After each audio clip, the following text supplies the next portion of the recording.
Trump, before he became a politician, did you ever think of him as president? No.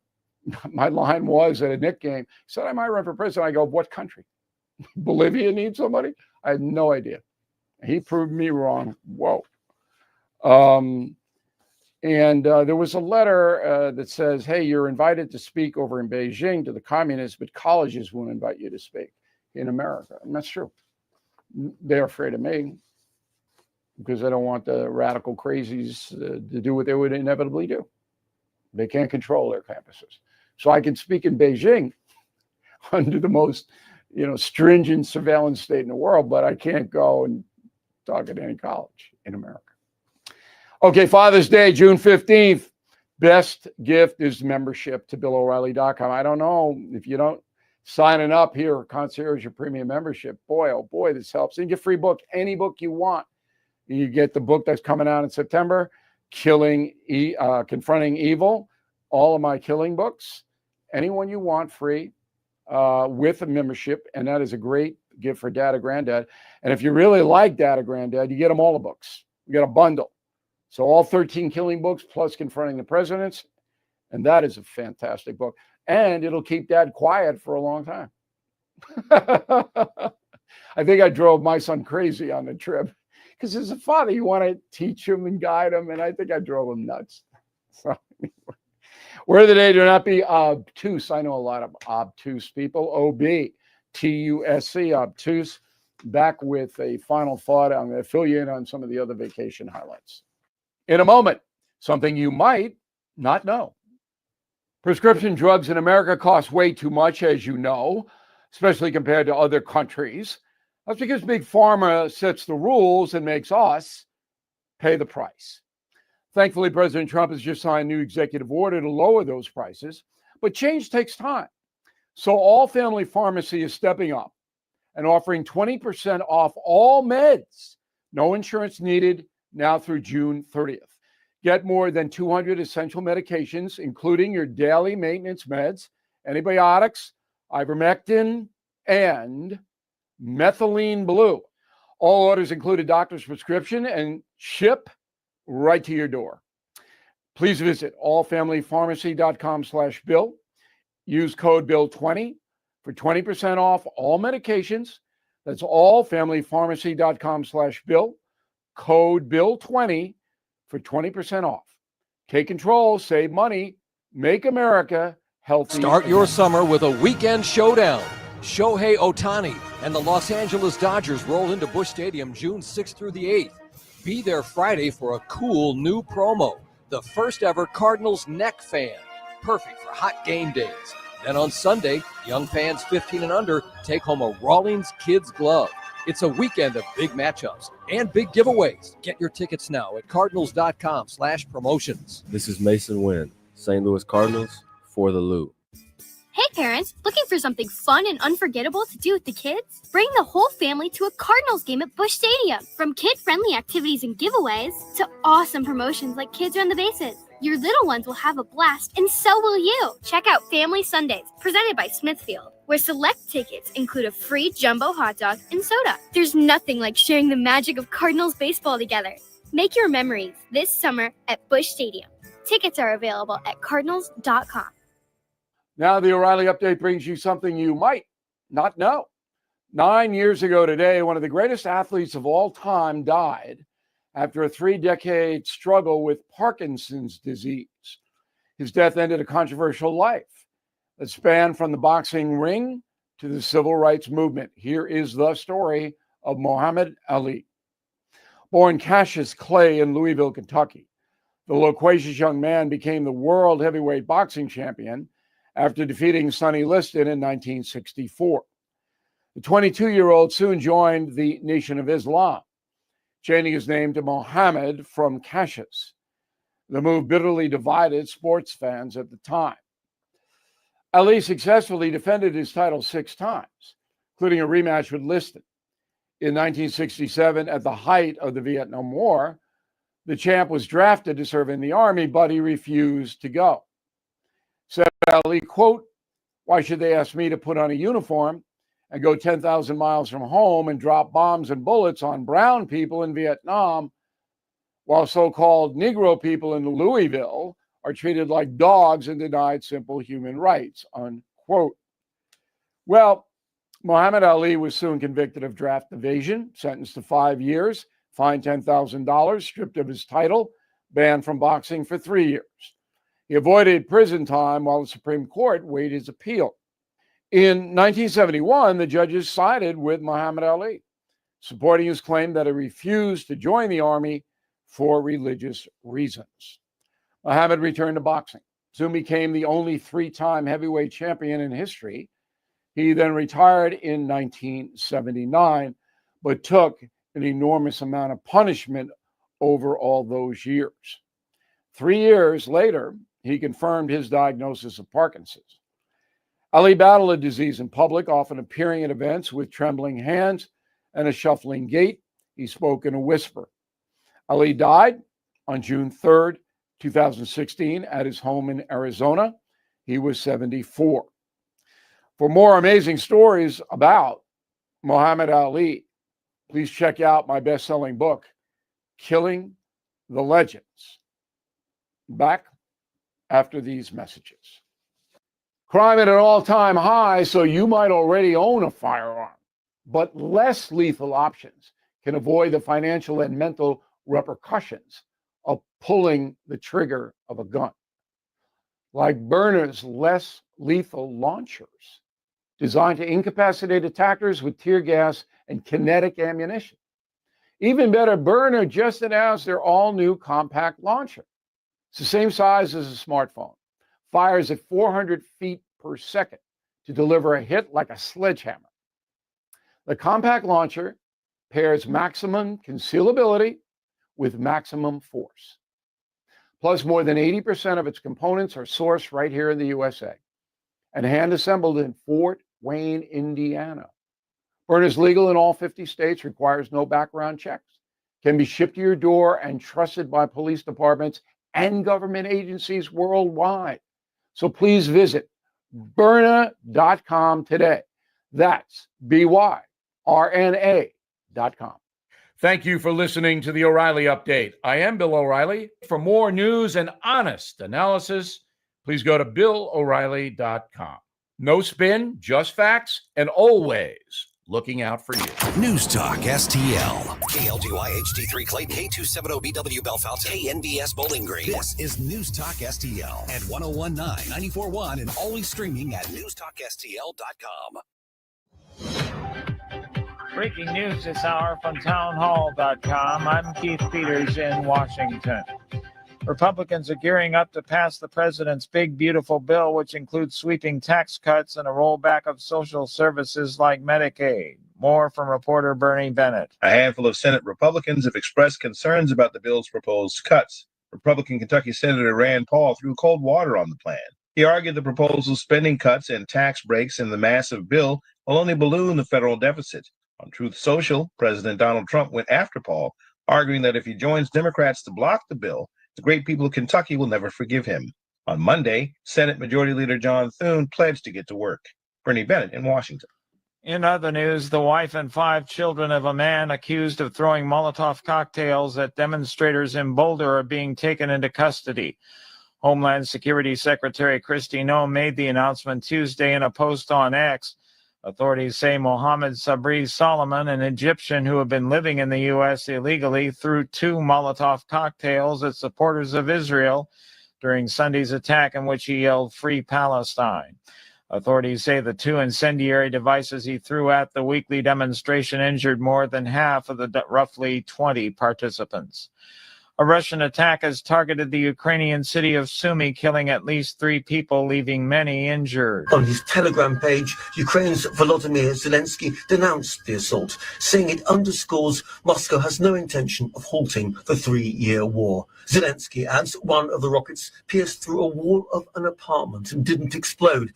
That's all you need to know about Russia's desire to end this war, he wrote. That's correspondent Charles de Ledesma reporting. On Wall Street, the Dow by 214 points, the NASDAQ rose 156. More at townhall.com. Big news! Newsmax just went public on the New York Stock Exchange, and millions like you are joining our news revolution. Newsmax is now the 4th highest rated news channel, just behind CNN. Reuters says we're one of the top news brands in America. 40 million Americans go to Newsmax for shows with Rob Schmidt, Greta Van Susteren, Rob Finnerty, and more. So download our free Newsmax app on your smartphone or TV and start watching. President Trump says Newsmax is truly terrific. Get the free Newsmax app and check out Newsmax shares on the stock exchange. Go to newsmaxinvest.com. That's newsmaxinvest.com. This is not an offer to buy or sell securities, nor shall there be any sale of securities in any jurisdiction in which such an offer would be unlawful. From the Michael's Flooring Outlet Weather Center. I'm First Alert 4 Chief Meteorologist Steve Templeton. We've got some wet weather headed our way late tonight and overnight. Some scattered showers and storms with a low of 70. A high of 79. It's cooler because of the clouds and the rain, off and on scattered storms in the afternoon to evening. From morning to evening, a half an inch to an inch and a half of rainfall is possible. So it's going to be a wet day Wednesday. And we have more scattered storms Thursday, 82 for the high, and another chance for scattered storms on Friday with a high of 80. That's the latest from the First Alert 4 Weather Center. I'm Chief Meteorologist Steve Templeton. This hour of News Talk STL brought to you by Chris Cooper and Serenity Wealth Management. Discover little-known strategies that could be the difference between choosing the care you deserve or having someone else decide it for you. Get a free copy of Chris's book at serenityltc.com. Getting new flooring can be exciting, or it can be a hassle.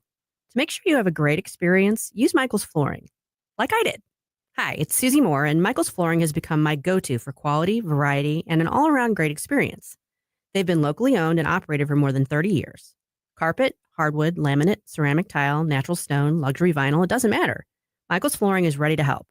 3 locations to pick from: St. Peter's, Darting Prairie, and Creve Coeur, or online at igotfloor.com. That's igotfloor.com. Jamie Allman here, tossing and turning over retirement worries. You're not alone. 3 out of 4 Americans share your concern about having enough saved. But here's the thing. A comfortable retirement isn't out of reach, even if you're planning for 30 or 40 years ahead. Every day, Jeff Portman from the Gemini Wealth Group helps people avoid the critical mistakes that can derail their retirement. Build your path to financial confidence. Visit GeminiWealthGroup.com or call Jeff directly at 314-888-0123. Securities and advisory services offered through LPL Financial, a registered investment advisor. Member FINRA, SIPC. Free speech is alive and well in America. Thanks for taking my call. Right here. You know what's going on? Have a great awakening. You see through the smoke screen. It's cool to be woke. News Talk STL. Until it's not. News, analysis, opinion. Tim Jones and Chris Arps in the afternoon. The 9 most terrifying words in the English language are, I'm from the government and I'm here to help. The more you remove voting from Election Day, the more opportunity you're offering for people to commit fraud. Are you not entertained? Are you not entertained? I think the Democrats are so short-sighted in this tactic they have now to just cheat at any cost to win elections. You're a lying dog-faced pony soldier. You said you were, but now you got to be honest. I'm going to be honest with you. What are we doing wrong here? As a former leader in the House, I think you can put your finger on it. It's called leadership. We don't have it. Tim Jones and Chris Arps.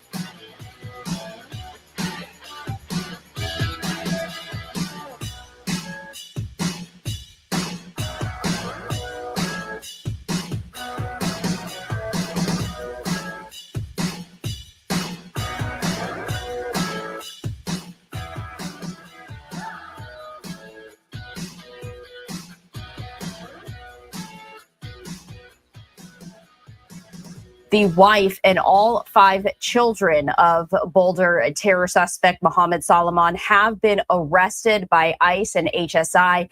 Mohammed Sabri Salman, 45 years old. He was in the United States illegally. He is charged for injuring a dozen people in Boulder, Colorado, in an attack on a group demonstrating for the release of Israeli hostages in Gaza. He attended that event disguised as a gardener, and he told police that his initial plan was to kill them all. And good afternoon. Welcome to the Tim Jones and Chris Arps Show. So they took into custody the whole family there out in Colorado. We're going to talk about that and lots more. Tim Jones and Chris Arps Show coming at you here on a Tuesday. It is January. It is January. It is June. January. Ooh, June. it's nice weather for January. Yeah, we're halfway through the year, not at the beginning of the year. It is June the 3rd, 2025, 4:07 in the PM in the Heartland. Chris Arps, if folks think that our nation is safe and sound because we're surrounded by an ocean and neighbors, friendly neighbors to the north and the south, they're much mistaken. Another headline this afternoon: Chinese nationals charged with smuggling potential agro-terrorism pathogen into the U.S. Holy smokes. It is a dangerous day indeed. Hello, everyone. The Democrats and the Biden administration has made it very easy for the enemy within, illegal immigrants, people that extend their visas to stay in this country and wreak havoc and commit terrorist acts. The next question that I have is, this whole family that has been arrested, are they here illegally as well? Did they overstay visas? And ever since we've had the 9/11 attacks, the word that has come into our vocabulary is ourselves, these groups that stay dormant for years until they get the signal from who knows who to commit terrorist attacks. Was this family a hidden cell in the United States? Well, I guess the investigation will tell that. Indeed. Serious question. And I seriously may have missed this. Have there been any condemnation statements issued by the left or by rank and file Democrats or the leadership in Washington, D.C., condemning a guy throwing Molotov cocktails into a crowd of largely senior folks trying to peacefully, not even protest? It was like just a peaceful expression of free the hostages in the Middle East. Peace in the Middle East was basically the event. Yeah, I mean, this is what we do for a living. We research the news. We follow this every day. I follow several sources of news that do prep for this show. I haven't seen widespread condemnation on the Democrats on this attack. They should, even if you take the politics out of it, just the sheer humanity of someone creating a makeshift fire gun. What do you call those things with the fire? Flamethrower. A flamethrower with a fertilizer spreader, and then throwing Molotov cocktails on senior citizens who can't escape because they're old, they're infirm, they probably have injuries because they're old, so they can't much escape. They're like sitting ducks almost. It's terrible. And to that point, I was amazed and graciously so. I was thrilled to learn that, thankfully, amazingly, no one died by this incident. This guy is literally throwing Molotov cocktails and going after people with a modified weed sprayer, using it as a blowtorch or a flamethrower. And there were, I think, 12 or 15 injuries, but no one perished. Thank goodness. Thank the good Lord above for that small miracle. And Chris, I mean, back to how we began our discussion on this. So you let illegal aliens into the country, and that some of them, many of them, are on the terror watch list. If only somebody had warned that something might happen someday, like we did for like 3 years straight. Yeah, exactly. And here we go. Yeah, and it's almost common sense. I mean, you cannot have open borders and expect not to have these type of incidents. You need to know who is coming into your country. They need to be vetted as much as you can, their criminal background in their home states or in their home countries, and that should be the basis for them coming into this country. And the fact that some of these people, like this alleged murderer who, not murderer, the guy that perpetrated this crime on these senior citizens, I mean, these would be, to me, the easiest people to deport, people that have overstayed their visas. Pretty much where they're at, they're working and everything. They're not that much underground. Why weren't, I know Trump's doing it now, but why weren't these some of the first people to be deported? I mean, you're breaking the law, you're overstaying your visa, go home. I know they're trying. To round him up and get him out of there. Tom Homan is on the case, and I'm afraid that it's going to take more than 4 years, right? I mean, they need money. That's the main thing. They need money to ship these people out. They need money to house these people and clothe and feed them. That's the big bottleneck right now in deporting these people. Where do you keep them? Manpower? Yeah, manpower. You over 4 years. Let's say the lowest number we ever hear is around 10 million. Many feel it's more like 15 to 20 million or even higher of illegal immigrants that came into this country. Can you imagine trying to round up 10, 15, 20 million people. Well, I think that's also How why. do you find them? Well, I think the part of the reason how you get rid of them and what we've seen to them is they self-deport. If you know that ICE is on your tail, or you know if ICE is coming to the restaurant where you're working, or they're coming to the field where you're picking vegetables, or they're coming to the factory while you're working, a lot of these folks don't want to get caught because they know if they get caught, a lot of times they can't ever come back. So if they self-deport, as the president has been said, that will allow them to come back. And that's always been my argument when the left has said, oh, we can't deport and round up all of these many people. Yeah, we don't need to, because a lot of them are going to self-deport, because why stay in a country when you can't work and support yourself? Mm-hmm. Chris, meanwhile, not only have they not issued any widespread calls for condemnation, they've done the exact opposite. Ilhan Omar decided to proceed with a political fundraiser in Colorado following the terrorist attack. Was that planned, or was this something that was thrown together hastily? Event took place shortly after anti-Semitic terror attack that injured 12, including a Holocaust survivor. I'm imagining it was already planned. It would be even worse if they planned it afterwards. I would put it past them to plan it afterwards. Well, no, it happened 30 minutes later, so it was probably pre-planned. It happened 30 minutes after the incident, but at that point you cancel it, right? It was a private reception, but they went forward with it. They were charging ticket prices, contribution prices, were anywhere from $500 to $7,000. Colorado Democrats are now facing a whole bunch of backlash, even in a deep blue state, for proceeding with this. Many calling it reprehensible. So. Yeah, it absolutely is. I mean, a lot of times you've seen during presidential elections when there's been economic crisis, like in 2008, the campaigns were suspended for a moment during the pandemic. Both campaigns suspended for a brief moment. And a time like this, when you have this horrible attack on senior citizens, defenseless senior citizens, you don't go ahead and hold a press conference, especially when you're a member of the squad. So here's her statement. This is the statement that Ilhan Omar, one of the leaders of the squad, and arguably one of the most anti-Semitic people in Congress, she said, "Violence against all forms is never acceptable. We must reject hatred and harm in all its forms." Okay, that's fine, but she's not targeting the crux of the problem, which is the anti-Semitic Yeah, that's what she terrorism. needs to say. Yes. That this is anti-Semitism, and this type of violence directed against one people like this cannot stand in America. That's what she needed to say. Why was this guy walking around with no shirt on? That's what I want to know too. You've seen the photos of this guy? I have not. He's wandering around. He's a big dude.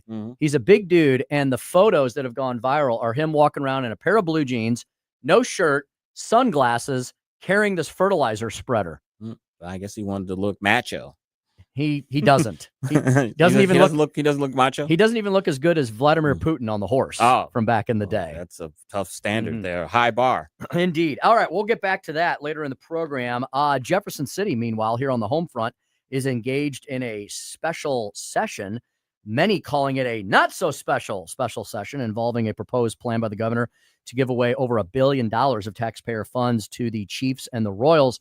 David Stokes, Director of Municipal Policy at the Show Me Institute, will be speaking with us about all of the issues revolving around that special session. And he also has published a recent op-ed about the fact that the U.S. in general and Missouri are going in the wrong way on taxes. A Lambert car sharing battle, and more. We got tons of local, regional, and statewide news to discuss with David Stokes, who will join us at 4:25. Is he coming in studio today? Or is He said he was bunkered down. He said he was. I don't know. I remember, if you remember, St. Louis was one of the last major cities in the United States to get Uber and Lyft and those ride shares. I mean, the taxi cab mafia was basically keeping Uber out of here. They felt they didn't want the competition, and it took a long time for them to finally get the permission to come here. But St. Louis was one of the last major cities to allow Uber. Which is amazing, because the fact that we were even behind New York on that. So leading up to the launch of Uber and all these ride-sharing apps, back in the day, in order to drive a cab, which for all you younger folks like Ashlyn, we had these things called cabs and taxis. And it was a monopoly, and Oh, it was tightly controlled. And in New York City, I remember when I was living there, in order to be an official New York taxi, you had to have what was called a medallion. Mhm. And the medallion was literally embedded into the vehicle itself. And it could cost upwards of $1 million to obtain one medallion for one taxi Those cab. came into the political lexicon with Michael Cohen because he had New York City taxi medallions. And I remember they lost a lot of their value when Uber and Lyft came on the scene. They went down. They were so from at their peak in 2014 of over $1 million.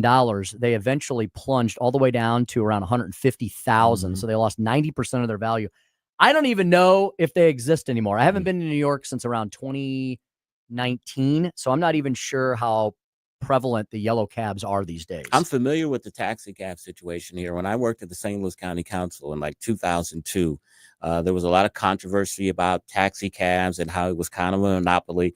And they were talking about creating this taxi cab commissioner.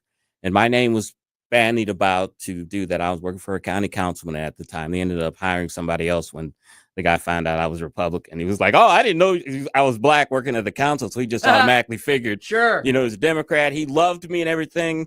Found out I was Republican, worked for county councilman. It's like, "Oh yeah, we're not going to give you that job."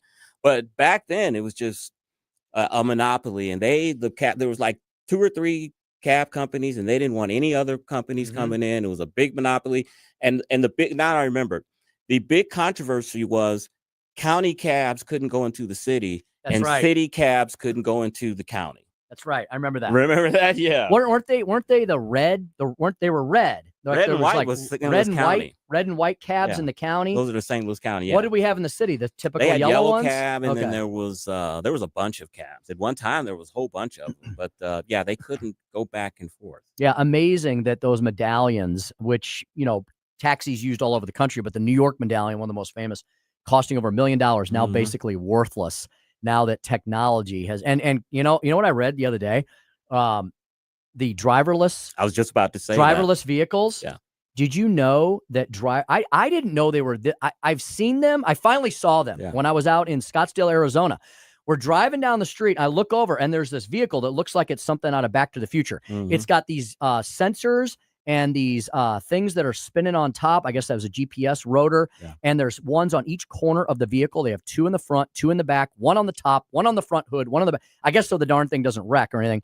So that was the first time I saw them. They're called Waymos out there. And then I saw one, and then I saw a dozen of them everywhere. And the story I saw the other day said that they have now hit 20 million rides in this country where people have gotten into a driverless cab. 20 million rides already.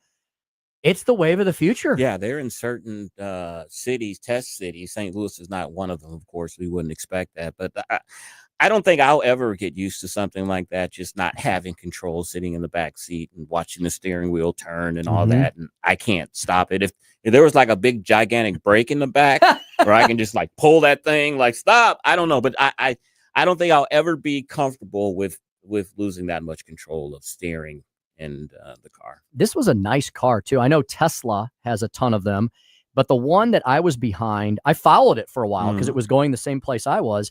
I'll tell you what, this car drove itself extremely well.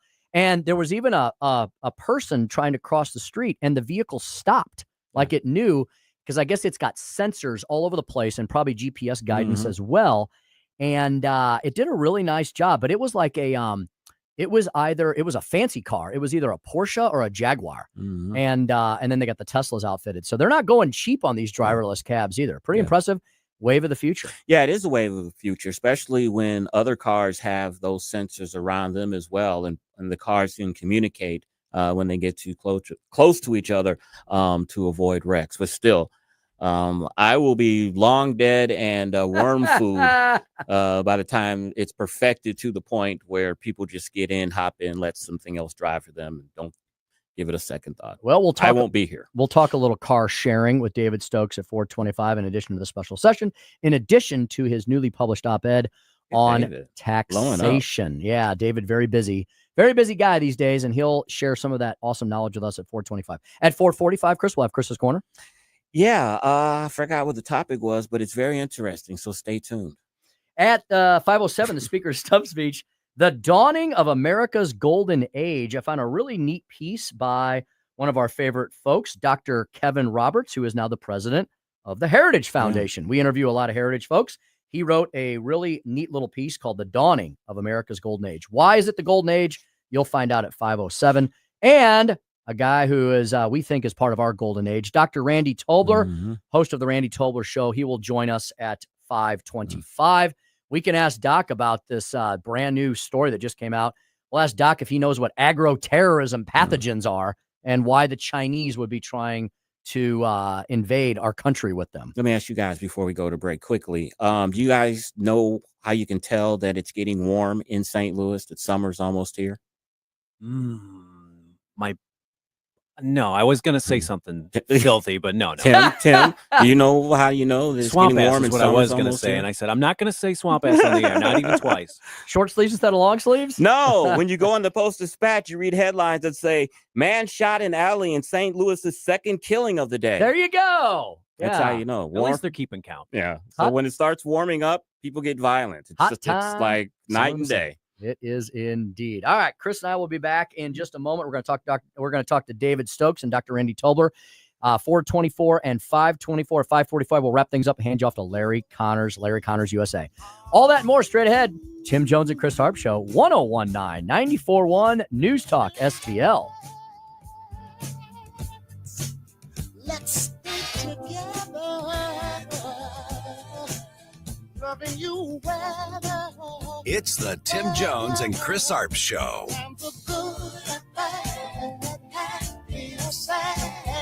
Go home to mommy.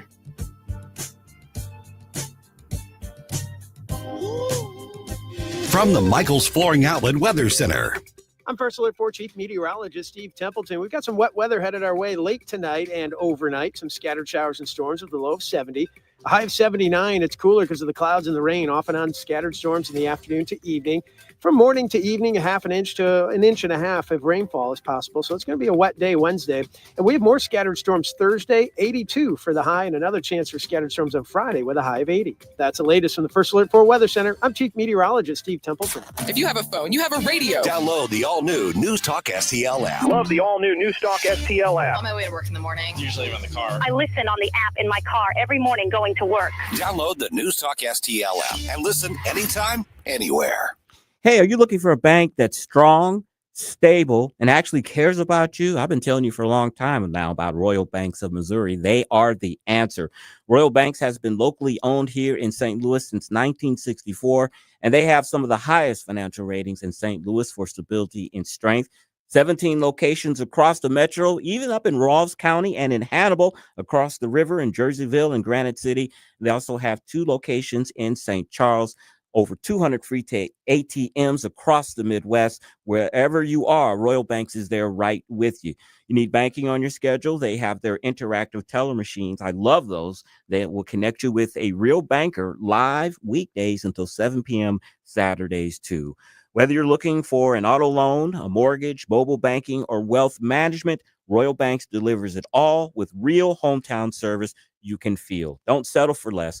Check them out today at royalbanksofmo.com. Royal Banks of Missouri, the community bank for your community.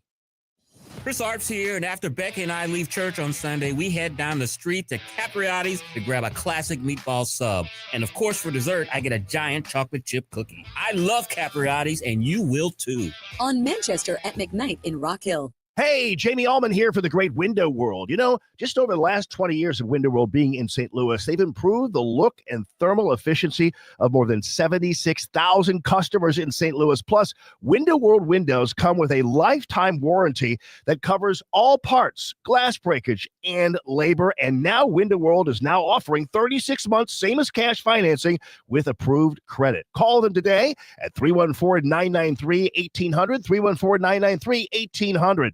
This hour of Jones and Arps is brought to you by Stifel. Contact your Stifel financial advisor at stifel.com. That's STIFEL.com.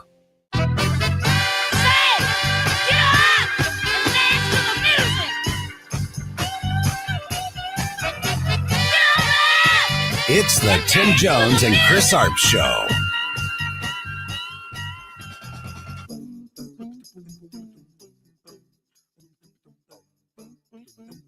Turo is an increasingly popular app, and it works a little bit like Uber in that the cars available for rent are someone's personal vehicle. The app's already available in the St. Louis region, but currently users can't pick up a car at Lambert International Airport. The airport commission first has to approve the agreement, but some members like John Bowman have concerns. I believe competition is good, as long as it's fair.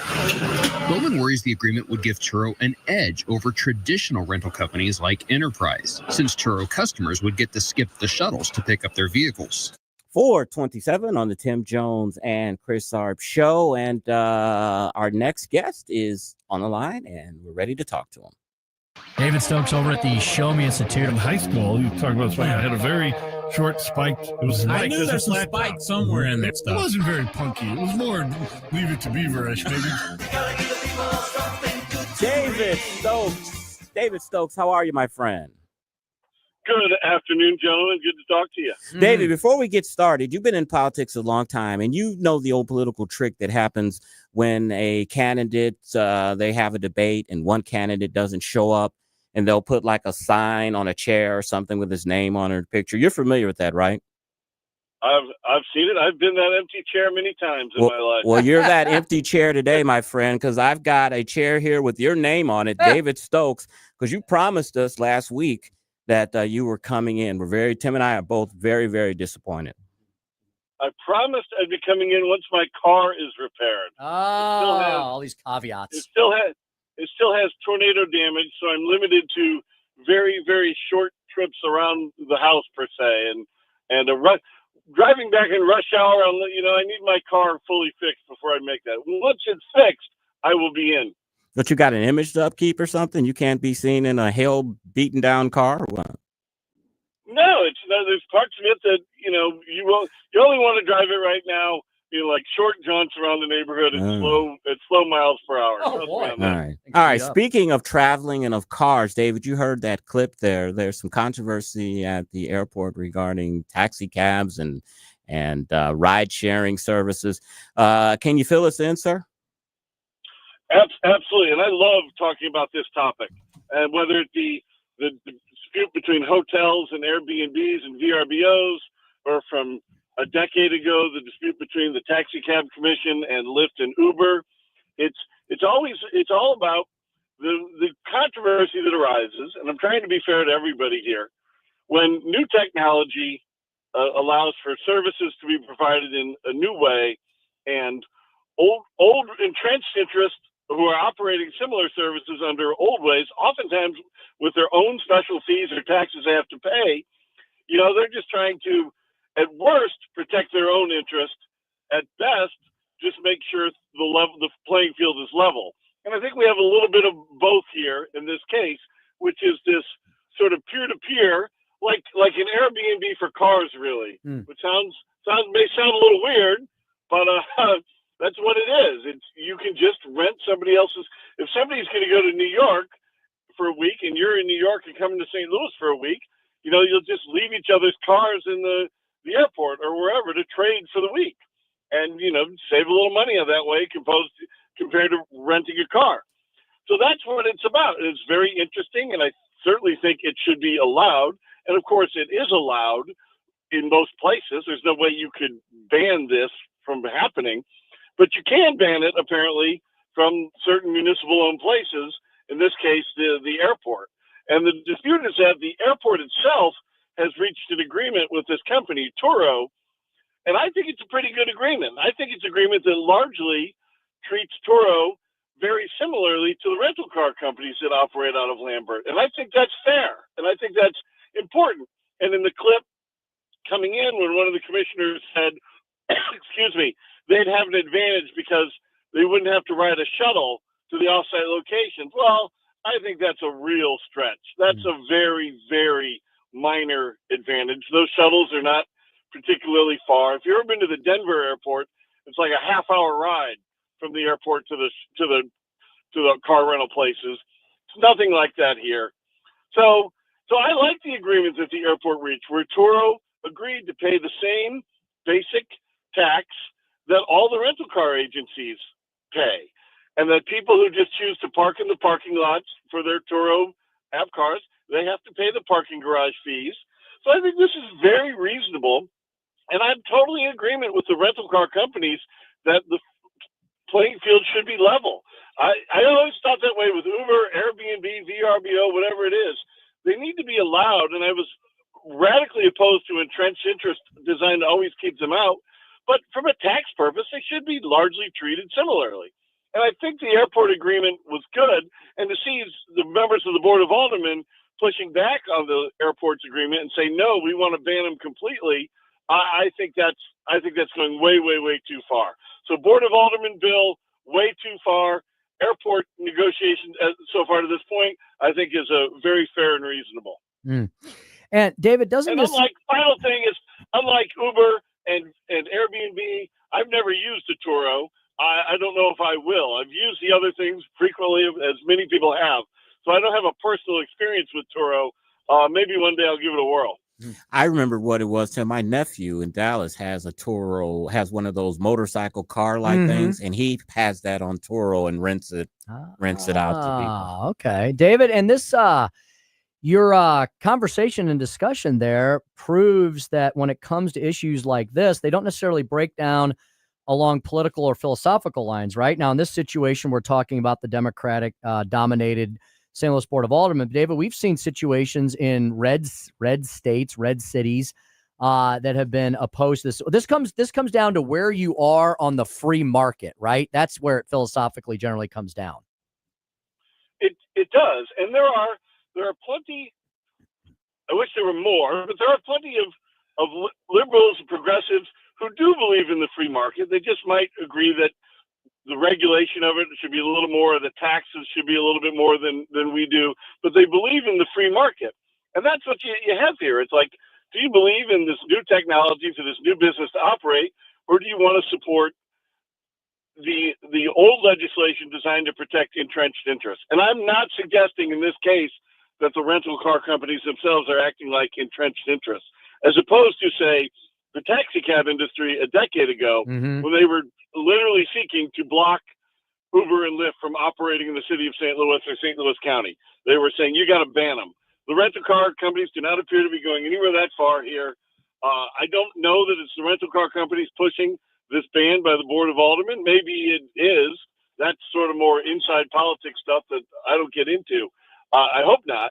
But the Board of Aldermen bill to just sort of ban it, or really force Turo people to leave the site of the airport before they can exchange the car, like walk across the road, across the highway to Natural Bridge Road or something to exchange their cars. I just think that's ridiculous.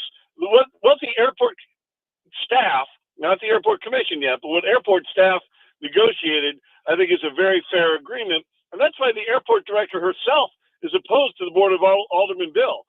She has an agreement where Turo is going to be treated largely the same as car rental companies, and that's a very good thing. And that's why I like it. And we've just seen so many of these examples: hotels versus VRBOs. The most egregious was, of course, around the country was taxi cabs versus Uber, and Uber has won that fight going away, thankfully.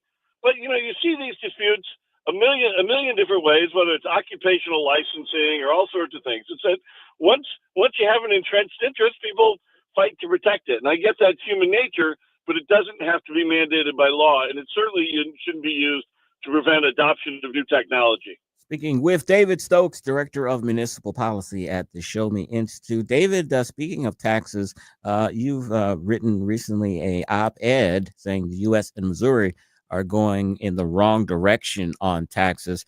Please tell us more.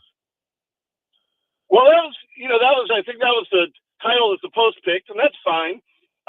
It was I apologize for that. Deeply apologize. No, I appreciate the Post running the commentary in Sunday's paper. We've got a good relationship with the Post, and I appreciate them running it for people to check out.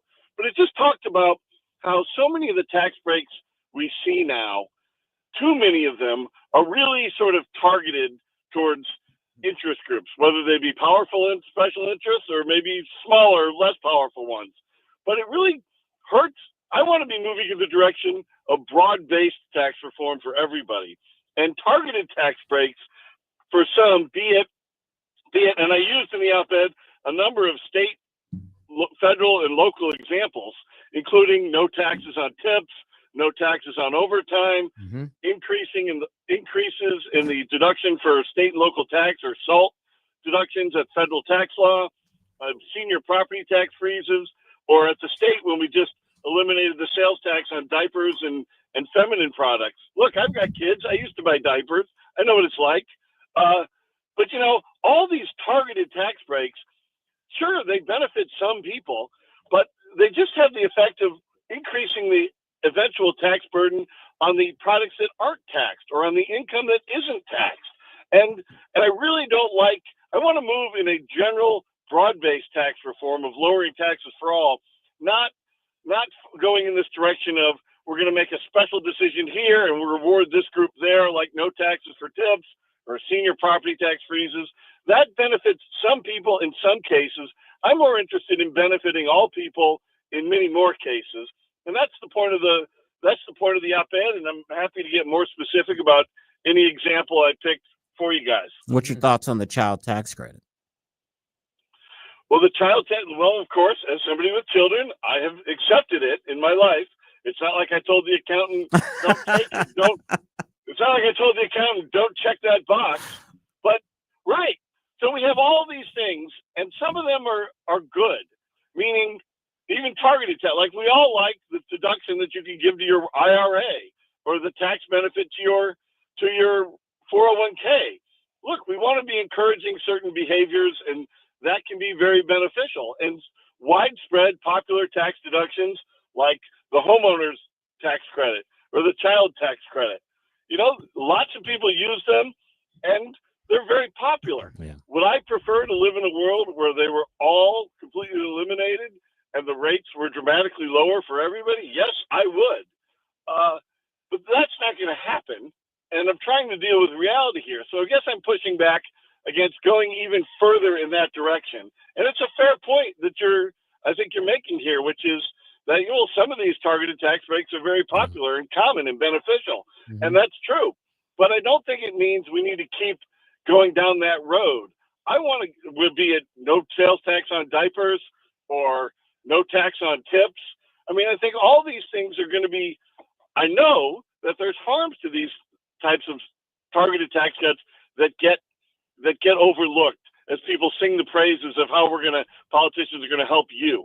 And I like, because I did touch on this at the end of the op-ed in the Post, I like what the state of Missouri has been doing with income taxes over the past decade, which is slowly but surely, as we hit revenue targets, lowering that tax rate for everybody. You know, maybe it's only a tenth of a point at a time, and maybe we all wish it was moving a little bit quicker, but at least it's benefiting everybody at the same time, treating people equally and going down slowly but surely. So I think the way the state has been handling this is an example of what we should be doing more of. And when we do things like eliminate the sales tax on diapers or no taxes on tips at the federal level, or allow wealthy people in New York and California to write off $40,000 of their state and local taxes so that people in Missouri can subsidize them, I think that's bad policy. So, David, that's a perfect segue into my next question, which is the state level question. The state is in a special session right now.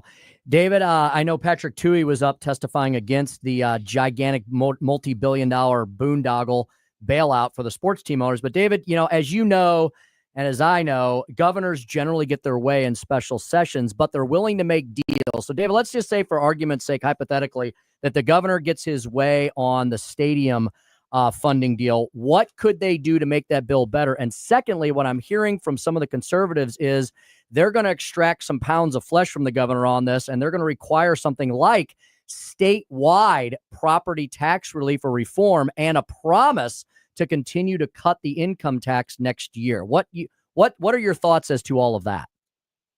Well, I'll try to take those one at a time. So correct me if I miss one, Tim. First is the way it can get better, and I know you talked to Patrick Tuohy about this, and he'll do a much better job of explaining. He was there today. He did testify against the bill, but the way you can make it better is just to make it smaller. I mean, just to make the subsidy a lot smaller. The total tax subsidy, I worked on it years ago when I was at St. Louis County, and Chris was there too. The amount of the tax subsidy for Busch Stadium in St. Louis was too high, but it was a lot smaller than compared to a lot of the other deals around the country between what the state, county, and city gave the Cardinals. It was, comparatively speaking, a modest amount of money, and that's a good thing. Let's compare that to the Edward Jones Dome. It was TWA Dome at the time for the Rams, which was an enormous state subsidy for the time by other standards. So I'd like to do a little more what they did with the Cardinals, which is just a much more modest, smaller tax subsidy. And that's probably the simplest way they could make it better. As for the two other things that certain senators are going to demand, I mean, moving forward more on statewide income tax relief, I think would be an absolutely wonderful way to do it. And if that's the trade-offs that come from here, yeah, that would certainly be a silver lining. Statewide property tax relief, that's going to be a lot trickier. I mean, there is no, beyond the very, very, very tiny blind pension fund, there is no state property tax.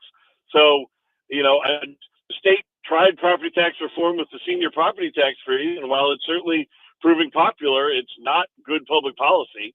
So I don't want to further on that. So if they're going to get changes based as a trade-off here, I think income tax reductions for all Missourians would be a good thing to come about from it. And finally, David, Melissa Price Smith has announced that she is running for a full term as St. Louis County prosecuting attorney. Our good friend Tom Sullivan has said that Melissa Price Smith is refusing to enforce the Sunshine Law. What do you know about this? Well, I have a lot of respect for Tom Sullivan, and also in the short time that she's been in office, a lot of respect for the county prosecutor, Miss Price Smith. So I don't know too much about it. I did read the email Tom sent out, and I, again, have a great deal of respect for Tom, who I consider to be a friend. And what I would hope, and I really do hope that this is the answer here, is that, she's new to the office. She's been there less than a year. And, there's a backlog of case from the prior prosecutor who, I'm not blaming Wesley, but he was running for Congress at the time. And she's new to the office. She's got high priorities, and I've got no problem if she's prioritizing violent crimes over lesser things, at least till the office gets fully back on schedule and handling those things. So I would hope in the future, and hopefully the not too distant future, that her office will be able to take Sunshine Law issues. I'm assuming everything Tom is saying is correct, and Tom is one who always has his ducks in a row, that she'll be able to address that and take those more seriously. But in the short term, I'm willing to give her the benefit of the doubt that she's just focused on the bigger things of the office right now, and she can take those smaller but still important things, hopefully in the not too distant future. That is David Stokes, Director of Municipal Policy at the Show Me Institute, showmeinstitute.org, and on X, David C. Stokes. We'll see you next week, maybe in studio, David. It's all going to depend on how this car does in repair. Wish me luck. I'm wishing you luck. All right. Talk to you next week, my friend. Thanks, Chris. Thanks, Tim. Talk to you guys. You are welcome. 445 Chris's Corner.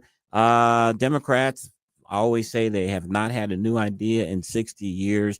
I'll have an example of that next on Chris's Corner. You're listening to the Tim Jones and Chris Arps Show on 101.9, 94.1 News Talk STL.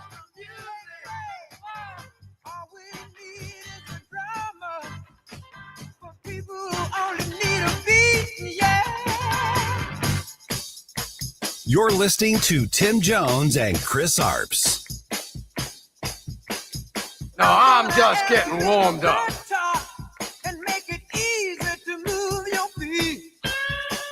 From the Michaels Flooring Outlet Weather Center. I'm First Alert 4 Chief Meteorologist Steve Templeton. We've got some wet weather headed our way late tonight and overnight. Some scattered showers and storms with a low of 70. A high of 79. It's cooler because of the clouds and the rain, off and on scattered storms in the afternoon to evening.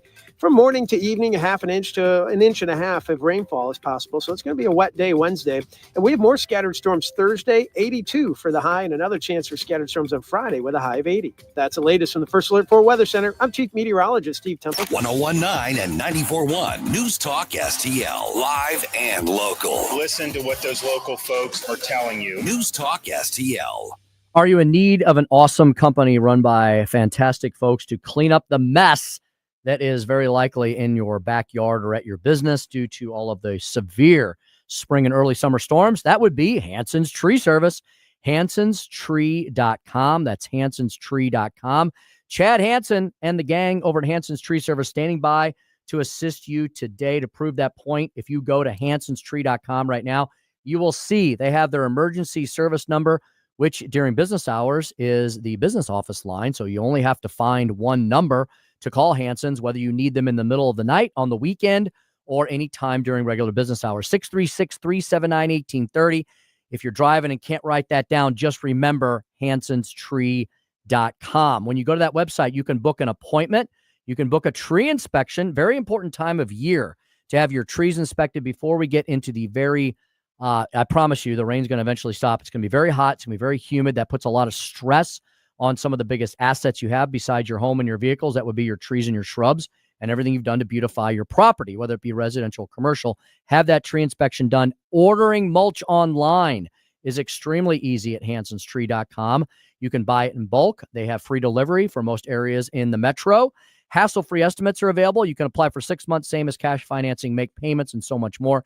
Hanson's provides expert insured tree care all across eastern Missouri, a variety of services like the ones I've mentioned, and more. Green resource recycling, grinding of stumps, land clearing, etc., and so forth. Expert arborists at Hanson's will provide you expert tree care versus you trying to get up on a bunch of ladders and balance chainsaws and ropes and all that. Don't be doing that.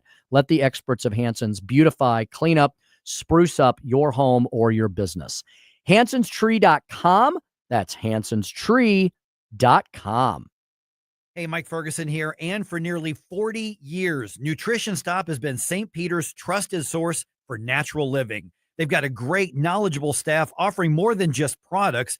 They provide guidance on your wellness journey with exceptional service. From 100% grass-fed meats like elk and bison and local produce to quality supplements and clean household products, 4101 Mexico Road in St. Peter's, just off the interstate at Cave Springs and Highway 70. If you have a tree that you think is dead, it might not be dead. Why don't you try to save it first with Roots Plus? Roots Plus can help you save your tree and keep your cash. RootsPlusLLC.com. That's RootsPlusLLC.com or 314-440-3662.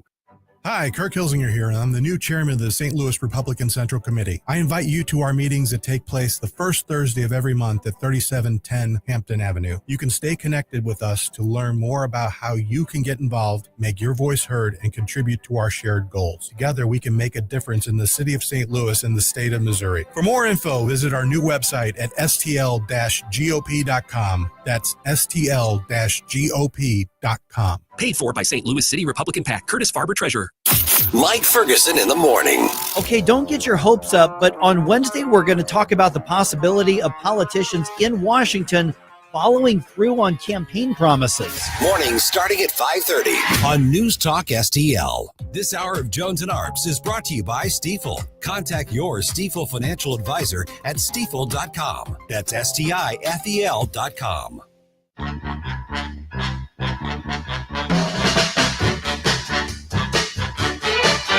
It's the Tim Jones and Chris Arps Show. I never met a girl who makes me feel the way that you do. You're alright. Whenever I'm asked who makes my dream feel, I say that you do. You're outside. So be fine. Look out, baby, 'cause here I come. And I'm President Trump announcing, quote, large-scale fines will be imposed against California after a transgender athlete competed at the girls' track and field CIF championships in Clovis over the weekend. In a Truth Social post last night, the president wrote, quote, a biological male competed in California girls' state finals, winning big, despite the fact they were warned by me not to do so. The post goes on to say that Governor Gavin Newsom fully understands that large-scale fines will be imposed. It's unclear exactly how much federal money President Trump plans to withhold from California. 451 on the Tim Jones and Chris Arps show. And this, of course, yesterday, this was part of Chris's Corner. And what's interesting here is that Gavin Newsom, in a podcast back in March, said that it was completely unfair to have transgender girls competing against biological women. That was an understatement of what the commentator said, competed. No, this boy did not compete. This boy cleaned up when it came to the medals. And one travesty was, I think, in the high jump where he jumped the same as the two girls. And because of these new rules that were implemented, all three of them won the gold medal. And I'm glad that the president is going to take action against California, as he is doing against Maine as well, who are putting in these transgender policies. All right, let's go ahead and do the Carner. Chris.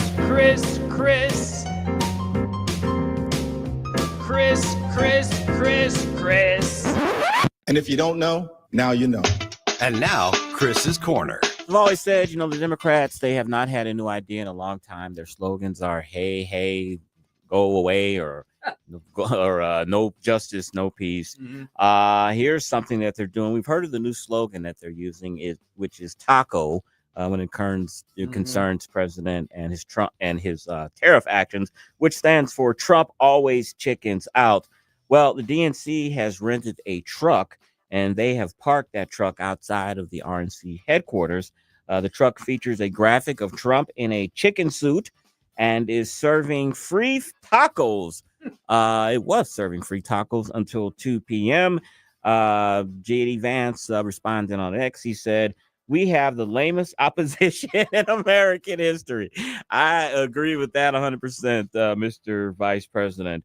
Newark Mayor Ross Baraka, if you remember, he was involved in that fracas at the detention center in New Jersey with the two congressmen. He was arrested for trespassing, which he was. The two congressmen, they had the right to show up to this federal facility unannounced to take a tour. He was the mayor of the town. He could not go in there, so he was rightfully arrested. He is suing the Trump administration, Tim, for, quote, malicious prosecution. He said that the interim U.S. attorney, Alina Habba, directed and ratified his arrest unlawfully. And she said that she has acted as a political operative. So instead of saying, thank you, man, for not letting me spend the night in jail and we came to an agreement and this is all over, I still want to keep this going. I'm going to sue the administration. Something happened Sunday night. President Trump shared a post on his Truth Social account from this account, ILLIJH. It has 986 followers. The site alleged that Joe Biden was, quote, executed in 2020 and replaced with clones and robotic engineered soulless mind entities. I can't even make that up. Robotic engineered soulless mind entities. There is no Joe Biden, executed in 2020. Biden clones, doubles, and robotic engineered soulless mindless entities are what you see. Democrats don't know the difference. So the president re-socialed or truthed that tweet out. Wow. The Democrats, they are concerned about the cuts in Medicare. They're saying we're throwing poor people out in the street. Well, they're concerned about costs, though, Tim, when it comes to the president's military parade on July 4th. The estimates are that it could cost up to $16 million. And most of that is repairing the streets from the heavy machinery and tanks and all of that. Of course, June 14th, which is our nation's Flag Day, is President Trump's 79th birthday. Wow. So how fitting is it that his birthday is on June 14th, which is Flag Day, and he will also be the president next year when the nation celebrates its 250th anniversary. Amazing. And then, okay, I'm just going to really throw in something crazy. And then he almost has his head blown off, but moves at the last minute. Is there divine providence there, Tim? Divine intervention? It's either that or a ridiculously a ridiculous amount of coincidences. I hear you. And that is Chris's Corner. $16 million. $16 million. In federal parlance is a rounding error. Yeah, but that $16 million is 220,000 lunches for Section 8 kids. I bet it still costs less than transgender studies on Good hamsters point. in Iraq. Good point. Or just transgender surgery, period, on some On- poor child. yes. Hey, we've got the Speaker Stump speech coming up. Yes, America's entering its golden age. What exactly does that mean? And then we'll talk to the good Dr. Randy Tobler, host of the Randy Tobler Show at 5:24. You're listening to the Tim Jones and Chris Arps Show on 101.9 94.1 News Talk STL.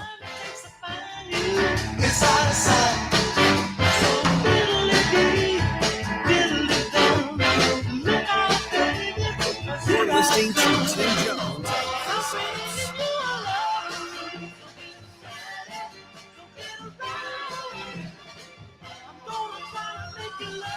Another RX Watch, brought to you by Under Law.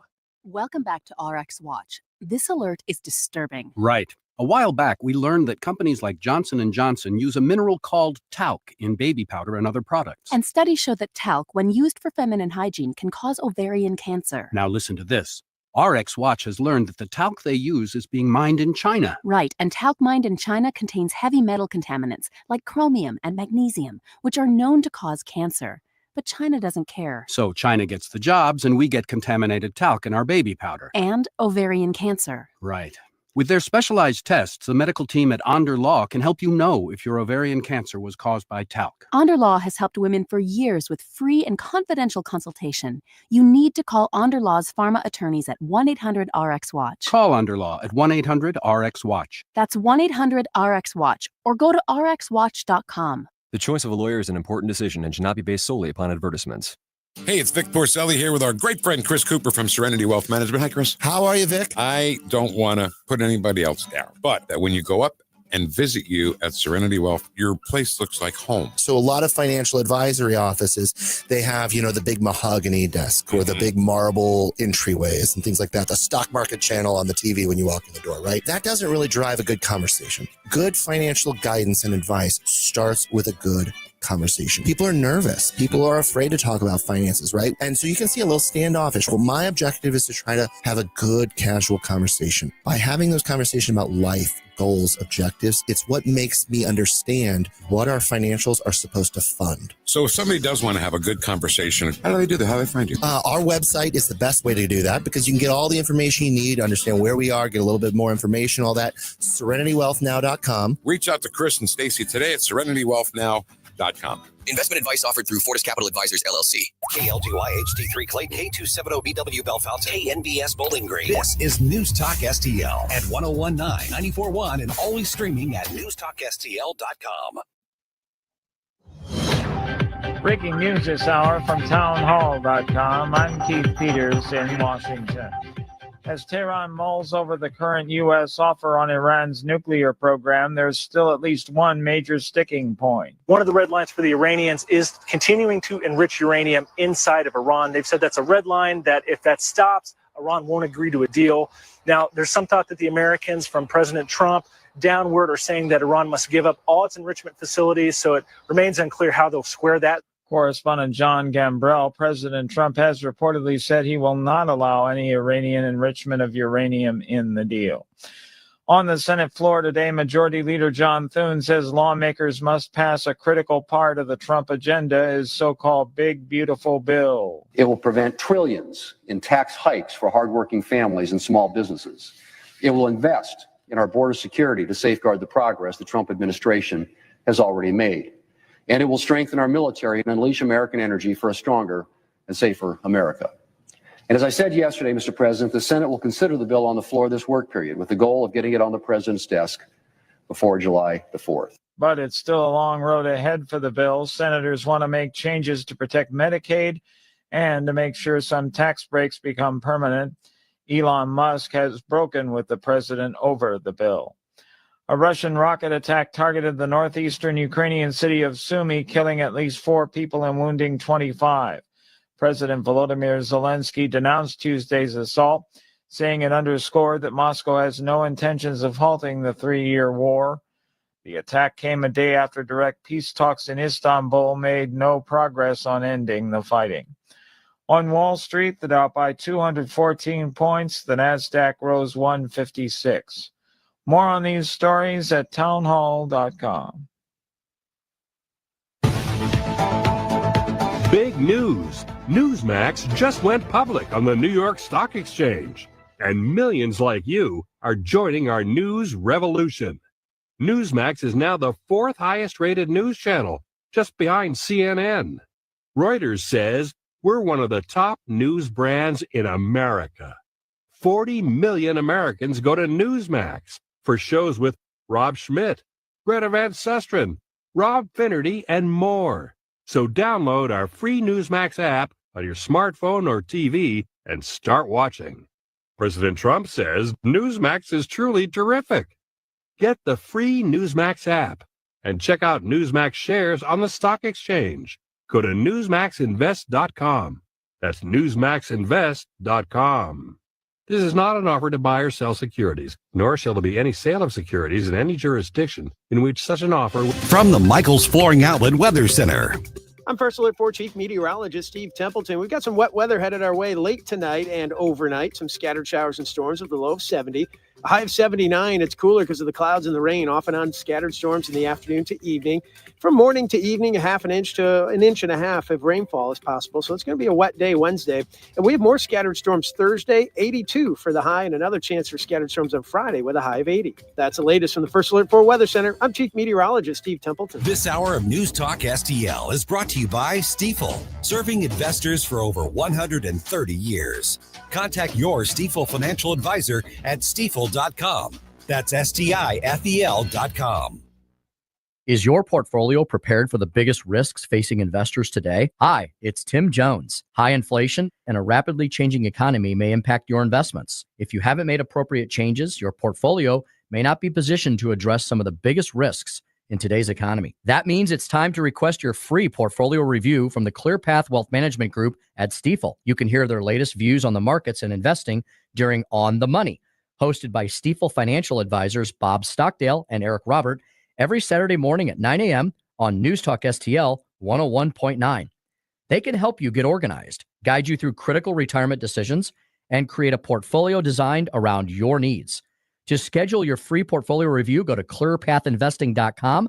That's clearpathinvesting.com, or call 636-695-2650. That's clearpathinvesting.com, 636-695-2650. Stifel Nicholas & Company Incorporated, member SIPC and NYSE. Free speech is alive and well in America right here. It's about time somebody stood up for true American values. What this country needs is some backbone. Finally, a president who wants to make real change. 101.9 and 94.1 News Talk STL. Tim Jones and Chris Arps in the afternoon. The 9 most terrifying words in the English language are, I'm from the government and I'm here to help. The more you remove voting from Election Day, the more opportunity you're offering for people to commit fraud. Are you not entertained? Are you not entertained? I think the Democrats are so short-sighted in this tactic they have now to just cheat at any cost to win elections. You're a lying dog-faced pony soldier. You said you were, but now you got to be honest. I'm going to be honest with you. What are we doing wrong here? As a former leader in the House, I think you can put your finger on it. It's called leadership. We don't have it. Tim Jones and Chris Arps.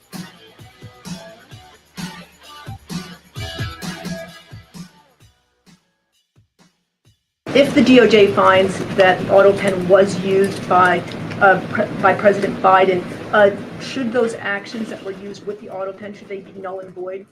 I'm not going to get ahead of the Department of Justice's investigation into the usage of the AutoPen. And the question is not, was the AutoPen used? It's whether or not the President of the United States knew it was being used. And if not, who was using it in his name, which is clearly illegal behavior. I had a friend ask me that exact question today. What are we going to do about this auto pen atrocity? And my response was, I don't exactly know. I mean, someone has to have standing. I guess it could be the DOJ. But I said basically, you would have to litigate every single one of those situations that you don't like. And that could take till the cows come home. I think the real issue in this case, if they wanted to do a case, is proving that the president didn't know that the auto pen was being used in his name, or that he was mentally deficient and didn't know that it was in his name.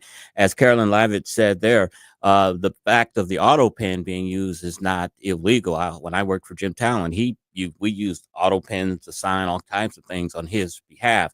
I think it's going to be really difficult to prove unless somebody on the inside gives up somebody and said, yeah, I used the auto pen and Joe Biden knew nothing about this. I doubt that's going to come out. Have you listened to the Her transcripts? No. He sounds mentally deficient in those. I don't think it'd be that hard to prove, but you would at the actual incident where this is happening, right? He knew that this certain person's pardon, the president was incompetent while the auto pen was given this. What if you prove general incompetence? I think you could probably have a good case. The problem is, can you imagine that litigation? That would be one of the most controversial and contested things ever. However, when you have Jake Tapper from CNN now calling into question, Jake Tapper has written an entire book about Joe Biden's potential alleged incompetence. So you've even got members of the liberal media questioning his ability to serve properly in office. And I think just the fact of a pardon where you are forgiving someone and basically giving them a new life, wiping their slate clean, something like that should be signed by the president's own hand, not by a machine. Right. This wasn't like a parking ticket. Exactly. I mean, this is a serious deal, giving some of these people a pardon. Sign it with your own hand. Yeah, I totally understand the auto pen. When I was speaker, I didn't have an auto pen, but I had a stamp. I had an auto stamp because you literally have to sign a bazillion things, a lot of very mundane procedural matters. I can only imagine what the president or a senator or a speaker of the U.S. House has to sign on a daily basis. There's a ton of procedural matters. So everybody in D.C. of a certain caliber probably has an auto pen or an auto stamp. So as you pointed out, that's not a problem. The problem becomes when the person doesn't know or understand what the auto pen is being used for. And that's a fair question. A very fair question. And like I said, I just think it's going to be difficult. It will be very difficult, and it will be time consuming. And, honestly, as horrific as it might be for some of these actions, I do think you always have to prioritize your problems list. And we have a lot of major problems right now that Donald Trump and everyone else in DC is trying to I think the confront. benefit of this story is it further stains the Joe Biden legacy, which has already suffered a blow already. This is just another stain on it. I think that's the benefit of this story. That was my exact follow-up response to my buddy who asked me that. I said exactly, I had the same conversation with him we just had. And then I said, however, if you're asking me what the effect of all this is, it's likely absolutely damaging to any sort of legacy Joe Biden has. Even Democrats are going to want to forget these 4 years at the rate he's going. It just adds more fuel to the fire. Was the president incompetent while he was in office? It really shows this was the end of an error, indeed. I like that. End of an error. End of an error. Yes, indeed. Welcome back to the Tim Jones and Chris Arps Show. My goodness, it's already 5:10 in the PM on a Tuesday, June the 3rd. The Missouri legislature is in a special session. The U.S. House and Senate are back in action this week with a lot of activity up on Capitol Hill. We're going to cover all of that and more with Dr. Randy Tobler at 5:25. He is the prescription for what ails us. And we'll have to ask the doc about this brand new form of terrorism that has just come out apparently today regarding not the Middle East, but regarding another one of our adversaries, China. Chinese nationals have been charged with smuggling, get this, Chris, I don't even know what this is, a potential agro-terrorism pathogen into the U.S. That doesn't sound pleasant. You know where I thought you were going with that, because I heard this morning that they've discovered a new COVID variant. That too. N9-737-27-12. I made that up. If anybody doesn't think the Chinese, if anybody doesn't think the communist Chinese aren't gunning for us, then you've really been living deep in a hole under a rock. Yeah. Because right there in 30 seconds, we described two major different threats coming from China, a new COVID variant, and now this form of agro-terrorism. So apparently this is targeted at our food supply. Yeah. That's pretty dangerous. And remember, I had a story earlier in the week or last week about some scientists from China or somewhere that maybe it's the same story, that they were stopped because they were bringing in unregistered biological samples. Maybe this is the same case. I don't know. Might be. And we still, of course, quote, don't know, in giant air quotes, where the Wuhan coronavirus came, despite the fact it came basically from the Wuhan coronavirus lab. From people eating bats. At the wet market. I've never been to a wet market. Have you? I don't know. It just sounds disgusting. It does sound gross. Wet market. Why would they name it that? That doesn't sound nice. I think they name it wet because the creatures are alive. So you call them wet. Yeah. You know, Joey's if it's dead, there's a dry market. Joey's a worldly guy. Joey, you ever been to a wet market? In Amsterdam, the girls were just in the window. I knew you were going to go there. Joey. Not wet t-shirt market, Joey, a wet market. Yes, this show is supposed to be rated PG-13. Yeah, Sturgis has one too if you don't want to go all the way to Amsterdam. The famous motorcycle gathering every wet year. Market. I don't know. Indeed. Dr. Tolbert probably could explain that to us. You're right. Let's remember that. Or my father, Dr. Jones. You know, my father, the retired veterinarian. Dr. Jones, text your son. What is a wet market? My dad was one of the first people I spoke with about coronavirus when it came out, because they said it was from animals and all this. I asked my father. I said I'd never heard. We had never heard of. Yeah. We'd heard of other viruses, novo viruses and things like that. I said, Dad, what the heck's a coronavirus? Yeah. Thinking it was something new. And he goes, well, this one's new because they're calling it novel coronavirus. He said, let me tell you, though, coronaviruses have been around for over 150 years because they're largely found in animals. And so veterinarian researchers have been studying coronaviruses for a long time. He said it's very rare that it jumps from a human, from an animal to a human. And that's why my dad was like, look, I'm not making a scientific prediction here, but my father did major in biology and he was a practicing veterinarian for about 50 years. He said, I believe, to me, it is a very good argument that this was engineered in a lab and it did not occur naturally. It jumped to humans and it's extremely powerful and it was extremely difficult to combat. I remember about maybe 6 weeks into the virus when all the conspiracy theories started happening. And I remember someone took a picture on the side of a Lysol can. And on the side of a Lysol can, it talks about all the different viruses and things that it kills. And one of them was Corona. And people are like, see, it's been here before. It's all a conspiracy. And that's when people didn't know. Corona is a wide ranging. It's an umbrella. Thing. It's an umbrella term. But if you look at a Lysol knew it was coming and they got ready for it. Exactly. If you look at the side of a Lysol can, it kills Corona. Yeah, we decided to target all the seniors in the world so we could sell more Lysol cans. Yeah. Actually, at this point, Ken Williams would say, brought to you by Pfizer. Pfizer. Indeed. Dr. Randy Tolbert, he'll join us at 5:25 to straighten us all out on those issues and more. In the meantime, you know what? It's about time to do the speaker's stump speech. Is this, and why is this, the dawning of America's golden age? Listen to me, listen to me. I'm very consistent. I'm a very stable genius. It's time for the Speaker's Stump Speech, sponsored by Hanson's Tree Service at hansonstree.com. Dr. Kevin Roberts, the current leader of the Magnificent Heritage Foundation. Many of their fantastic fellows are interviewed here every single week on the Tim Jones and Chris Arps show and all across News Talk STL as well. Tomorrow we'll speak with Zach Smith. We got Bucci on Thursdays, et cetera, and so forth. So Dr. Roberts, he's the leader of that gang. He wrote a really brilliant piece called Why This is the Dawning of America's Golden Age. I thought I would share it with you because we know what? We talk about a lot of bad news every day because we have to cover tragedy TV just like everybody else. But there are some really good things going on in America. Thank goodness indeed. Dr. Roberts says the public's trust in elite institutions has collapsed, that's for sure. But in its place, new life is gaining Momentum. This is America's golden age. I will argue without apology, it's the beginning of an era, not the end of anything in American history.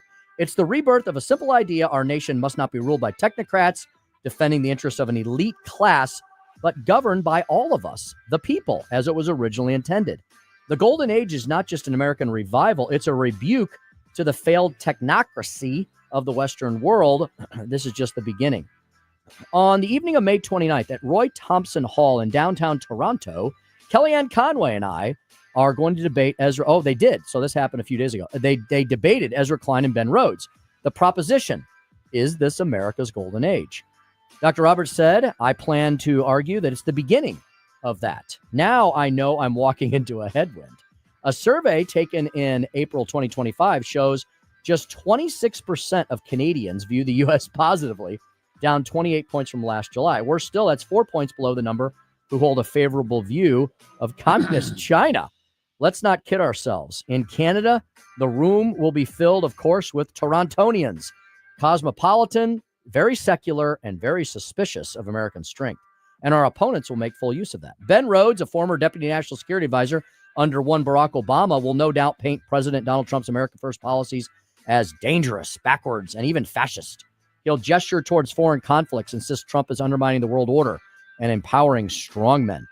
Ezra Klein, come on, you know who he is. We talk about him a lot. He writes from the lofty lily-white editorial towers of the New York Times.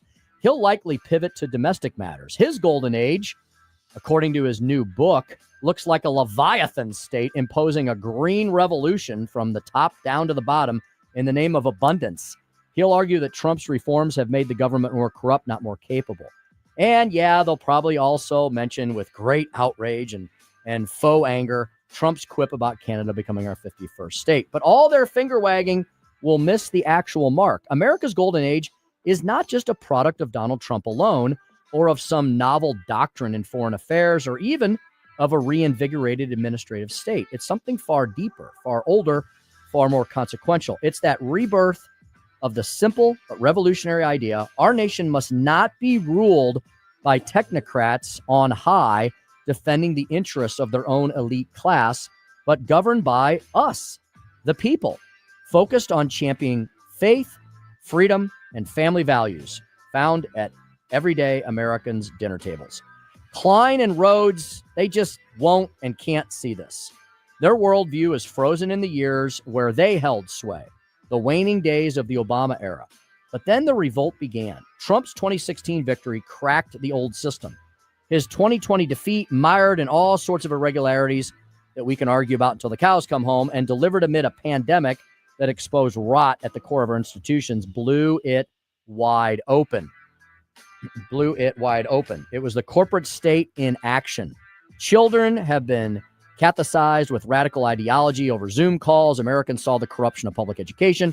Churches were closed during the pandemic week after week.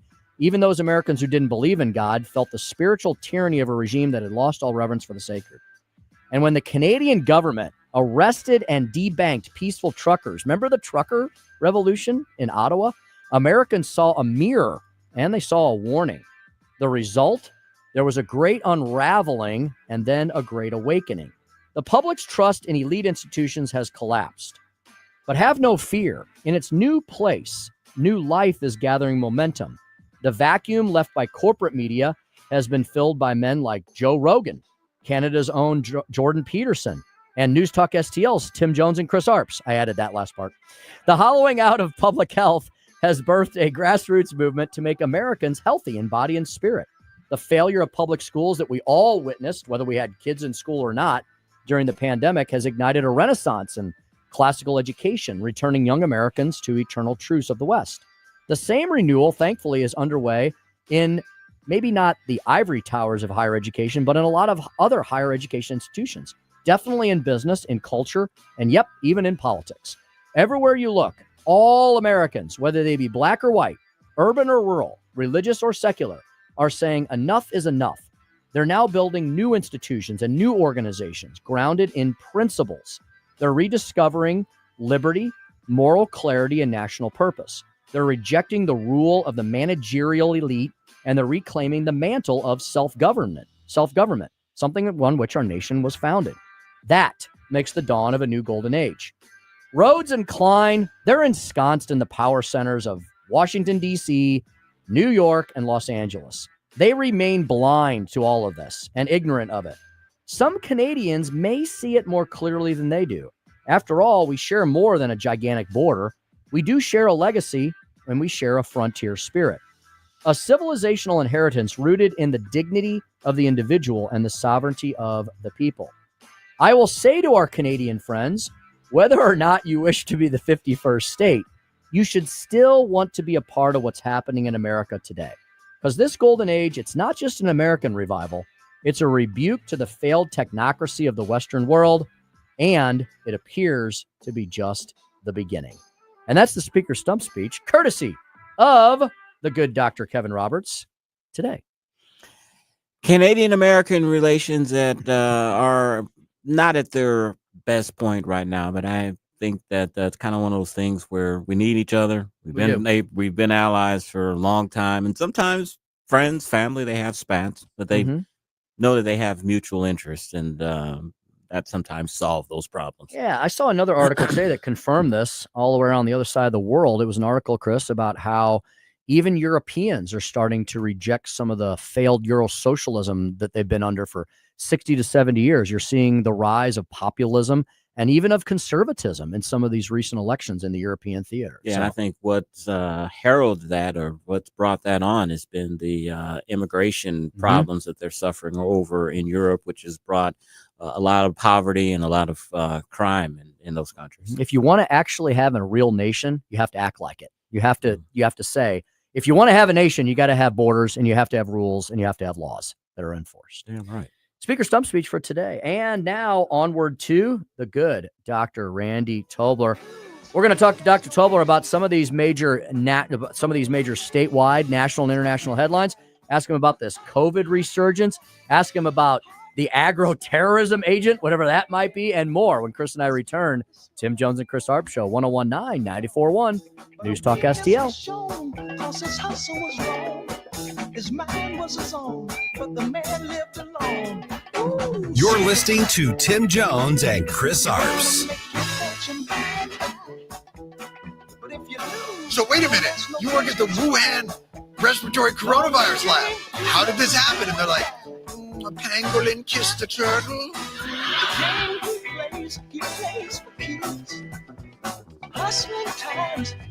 From the Michaels Flooring Outlet Weather Center. I'm First Alert 4 Chief Meteorologist Steve Templeton. We've got some wet weather headed our way late tonight and overnight. Some scattered showers and storms with a low of 70. A high of 79. It's cooler because of the clouds and the rain, off and on scattered storms in the afternoon to evening. From morning to evening, a half an inch to an inch and a half of rainfall is possible. So it's going to be a wet day Wednesday. And we have more scattered storms Thursday, 82 for the high, and another chance for scattered storms on Friday with a high of 80. That's the latest from the First Alert 4 Weather Center. I'm Chief Meteorologist Steve Templeton. You talk about race relations. This conversation has completely made me crazy. This is complete insanity. And I'm sick and tired of it. 101.9 and 94.1. I find it to be a conversation starter. News Talk STL. Let's talk turf, otherwise known as your lawn. And let's talk about how Hydrodynamics Core can help maintain beautiful, strong, deep green turf throughout the summer months. I know. You just heard Steve Templeton. You're like, Jones, you keep telling me it's going to stop raining. It's going to get hot and humid. Well, have you been outside today? We definitely have gotten the heat and the humidity. I'm telling you, the dry summer months here in the heartland, that's going to be next. And you're going to be wishing for all this rainfall in about 3 or 4 weeks. So time for you to get a hold of Hydrodynamics Core. Hydrodynamicscore.com. That's hydrodynamicscore.com. Been around here in St. Louis, family owned and operated since 1973 and still is. Number one, they have an annual 6-step process of weed prevention and fertilization. Begins in the spring, goes through the fall. Now, it's not too late. You can pick up this program anywhere in its life cycle, and you will see results. I promise you. You should sign up for that today. You can find out how at hydrodynamicscore.com. That'll deliver you that beautiful. It's not just cutting the grass. You have to water the grass. That's where their irrigation systems come in. You got to feed the grass. Their turf, whether it's at your home or your business, it needs nutrients as well. Finally, do you have an irrigation system? If you don't, call Hydrodynamics Core and get one put in.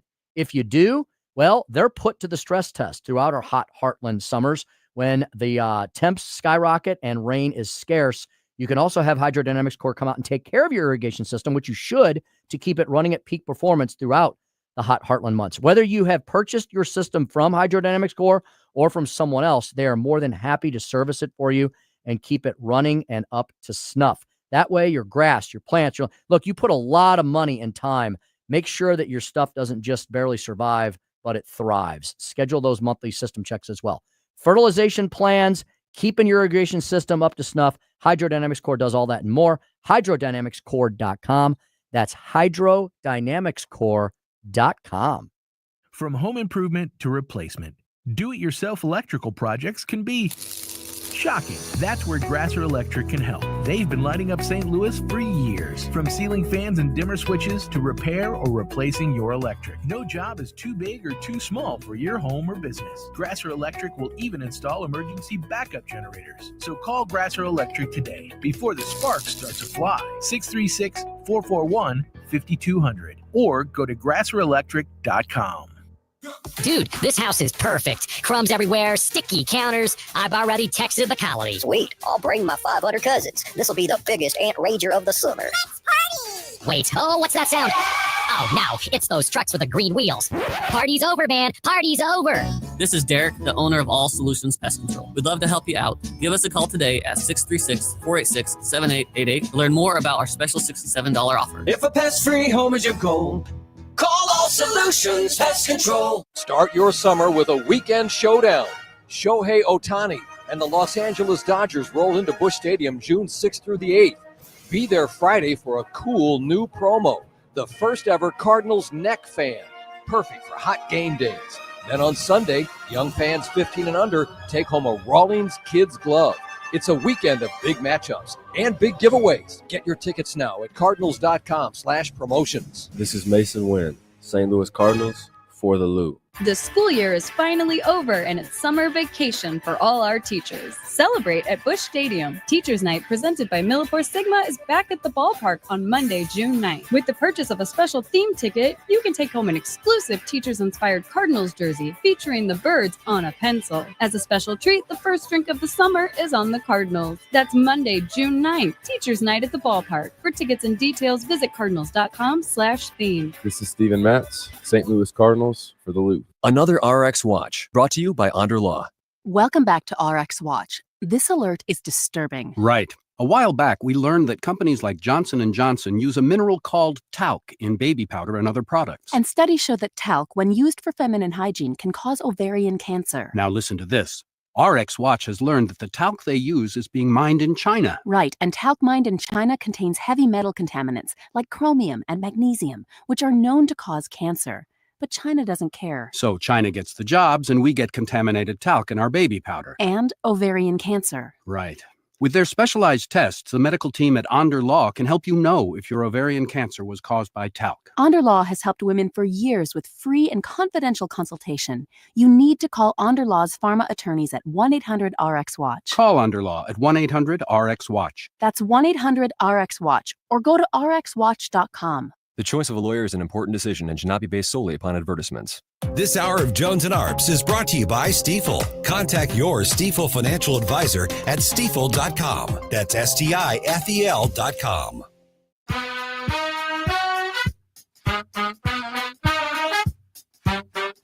It's the Tim Jones and Chris Arps Show.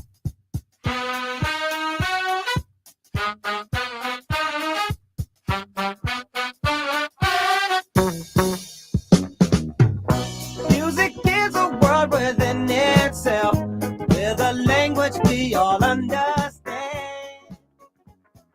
A new survey of more than 200 executives by a risk management research firm shows nearly 40% plan to pull back on how they engage with Pride this year. Why? More than 60% say they fear backlash from the Trump administration. Some also fear falling prey to conservative activists and customers, becoming the next Bud Light. The St. Louis Pride organizers telling us that some organizations, some companies are sponsoring them, writing checks, but asking that their names and logos not be included.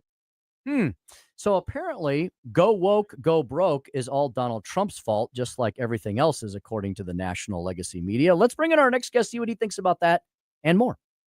Gentlemen, we're about to enter the fascinating sphere of police work, the world of forensic medicine. Truly, you have a dizzying intellect. Randy Tobler, Truth Warrior, Woke Destroyer.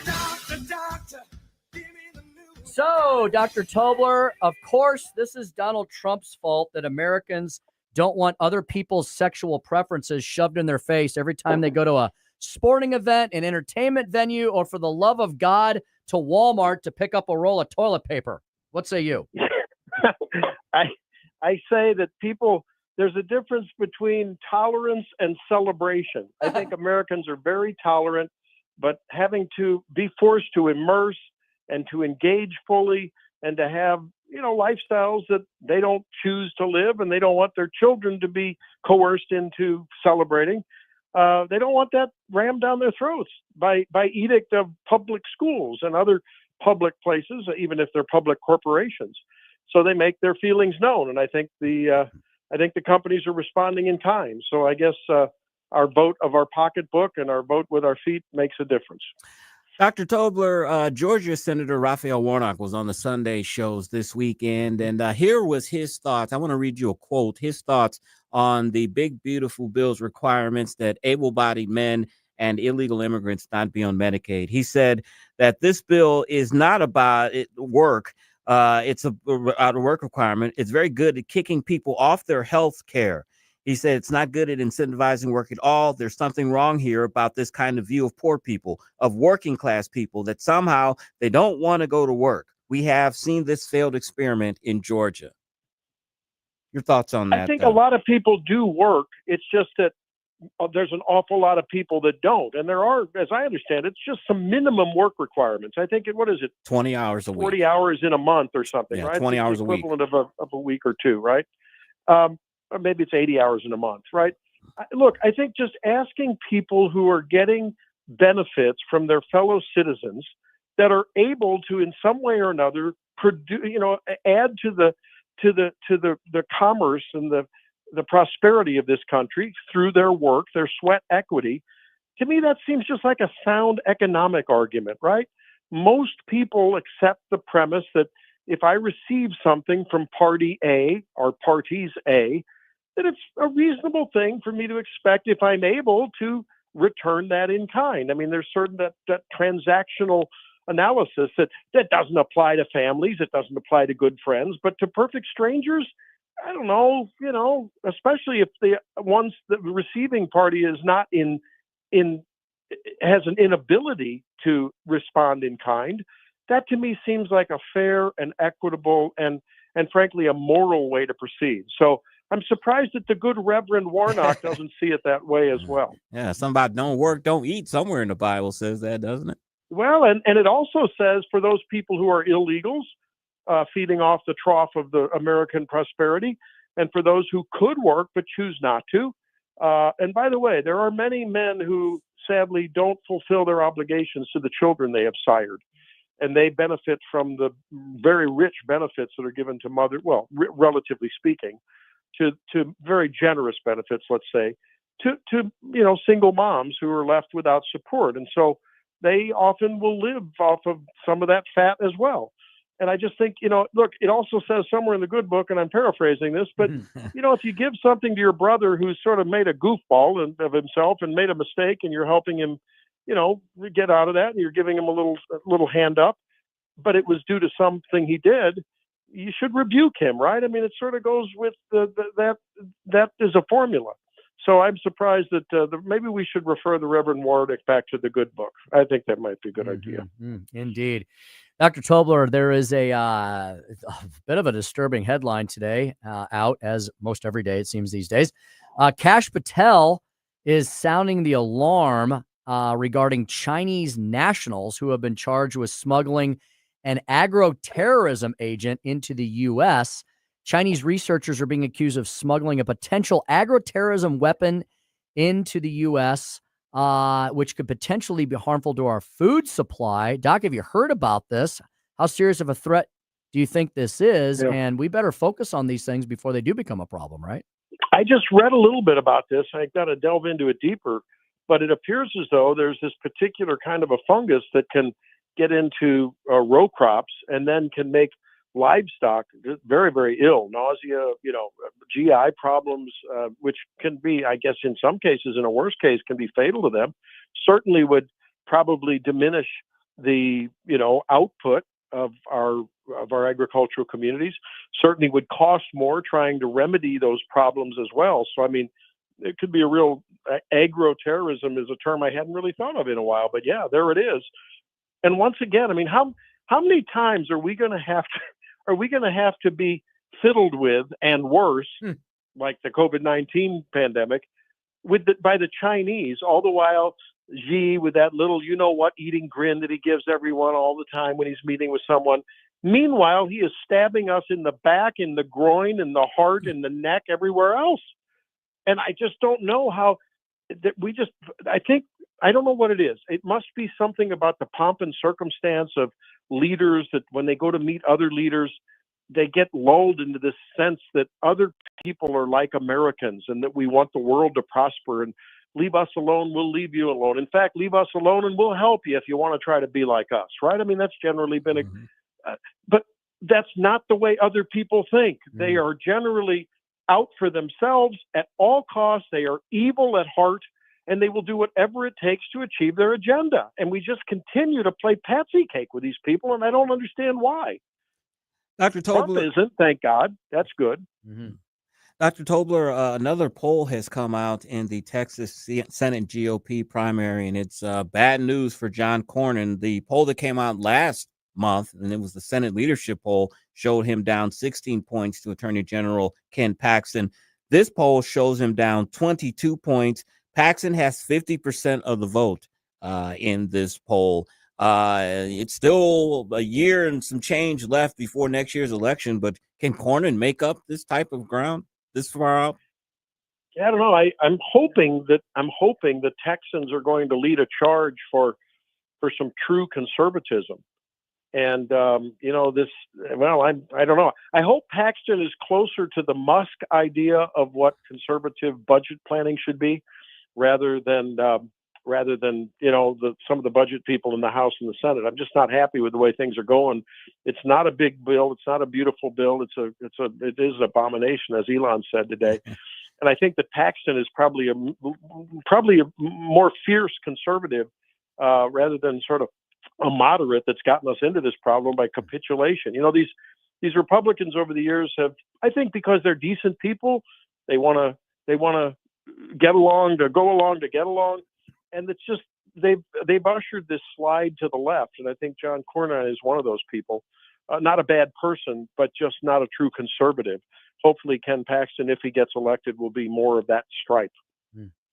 Doc, another thing that Chris and I have been wondering about and speaking about over the last couple of days is the fact that there has been a major, I guess, if you can believe the media coming out of China, which you never know, although this is bad news for them, so it's possibly true. They're experiencing a resurgence of COVID-19 cases. Now, Doc, I have two questions. Are we experiencing any sort of COVID resurgence in our country? Because if we are, I don't see any headlines about it. And what is going on in China, Doc? Are they just constantly incubating brand new ways to try and harm their population? And where are all these things coming from? The NB181 variant. Do tell. Look, I think it's just a matter of viral reality, that when you have close quarters, high density populations and rapidly mutating viruses, that coronavirus family rapidly mutates. We learned that early on. I mean, and that has been the problem. I think it was early said that, this is just one of the cold virus families, basically a family of cold viruses. And they just mutate so rapidly that a vaccine seems to be futile, or else you're going to be chasing your tail developing, the next variant, vaccine, and the one after that, and the one after that. And we've seen that we've not fought such a big battle on that front, or a successful battle. So you've got a rapidly changing virus that can mutate and respond. The more that it gets a chance to replicate, meaning the more hosts that it has, the more rapidly and the more successful its evolution will be. So it mutates rapidly, it spreads, and then that mutation can spread to another person much more easily in a crowded atmosphere like Chinese cities than it can in a lot of other places in the world. So I think it may have to do a lot with just the socio-demographics of China and the nature of coronaviruses. I have not seen, I just haven't seen a whole lot of any worrisome, surge in coronavirus that I've seen here. Probably heard more about measles, mumps, and measles and pertussis, frankly, than anything else. But as far as COVID, and when we get it, while it's still a significant disease, it's a bad flu, and in some cases it can leave you with long symptoms. The more recent versions of coronavirus are not the kind we don't really know because people aren't testing. They're like, I don't know, I was really fatigued, I was really knocked down, dragged out. And some people may have a leftover antigen test and they'll swab and some won't, but they just treat it like a flu and they move on.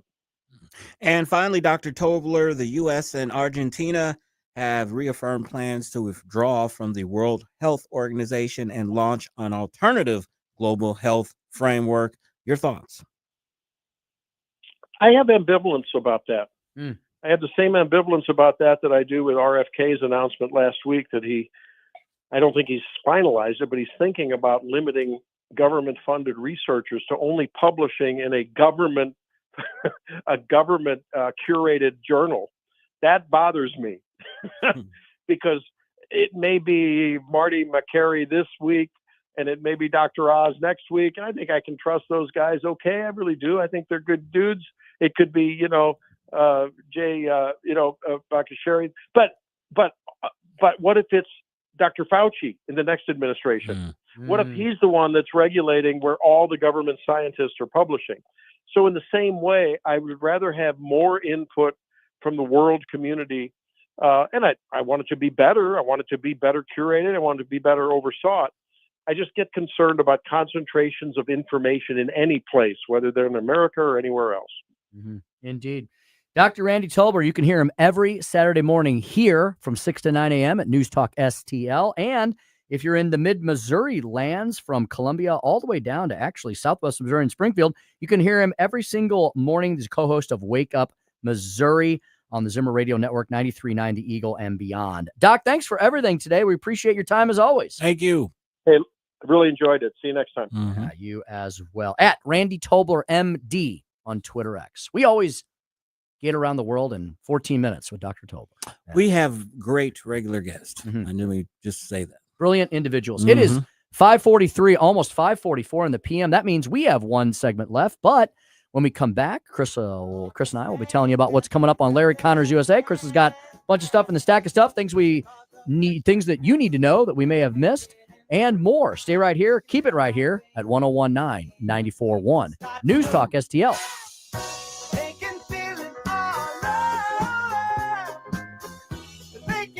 Tim Jones and Chris Arps in the afternoon. Excuse me, I didn't realize you had a degree in medicine. Are you a doctor? So you don't know what you're talking about.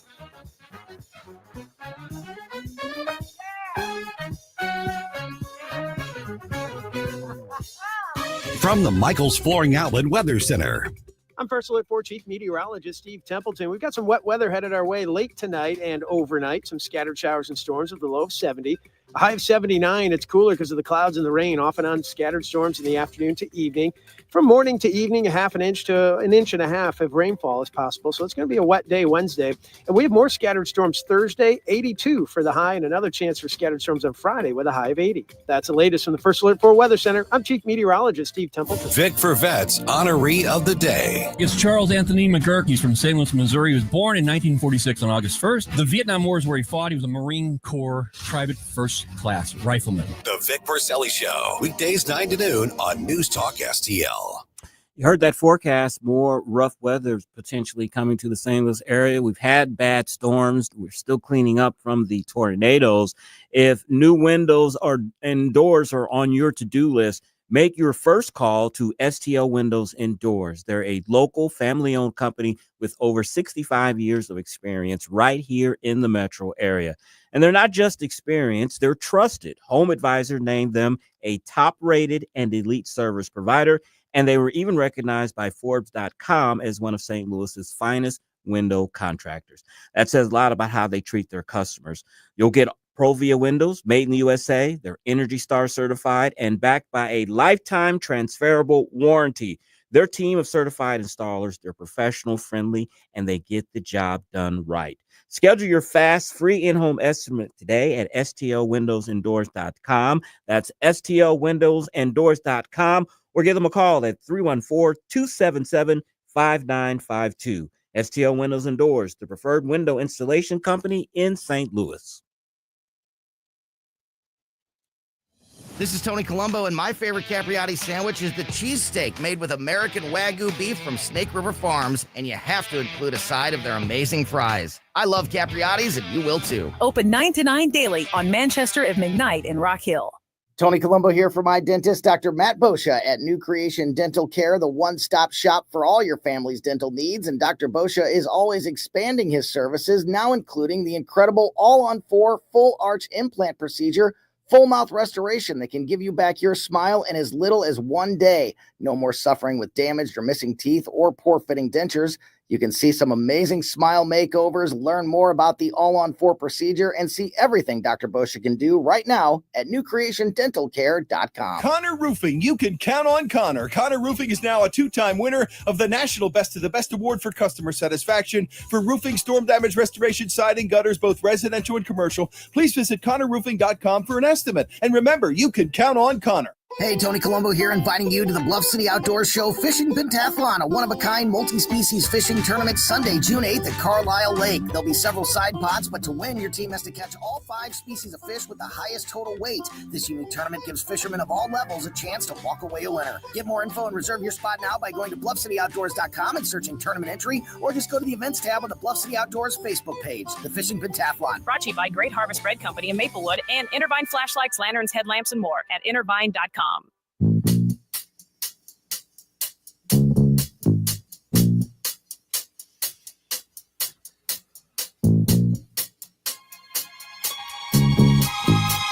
Tim Jones and Chris Arps, driving the leftist crazy all afternoon.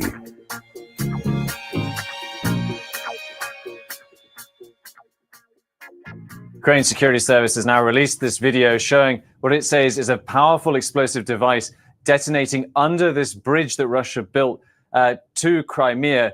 The explosion, apparently, according to Ukraine, from an explosive device that was more than 1,000 kilos of TNT. Ukraine claiming that the struts of the bridge underwater were badly damaged. Clearly, there seems to be an attempt by Ukraine to continue another spectacular attack following that surprise and stunning drone operation that hit Russian airfields over the weekend.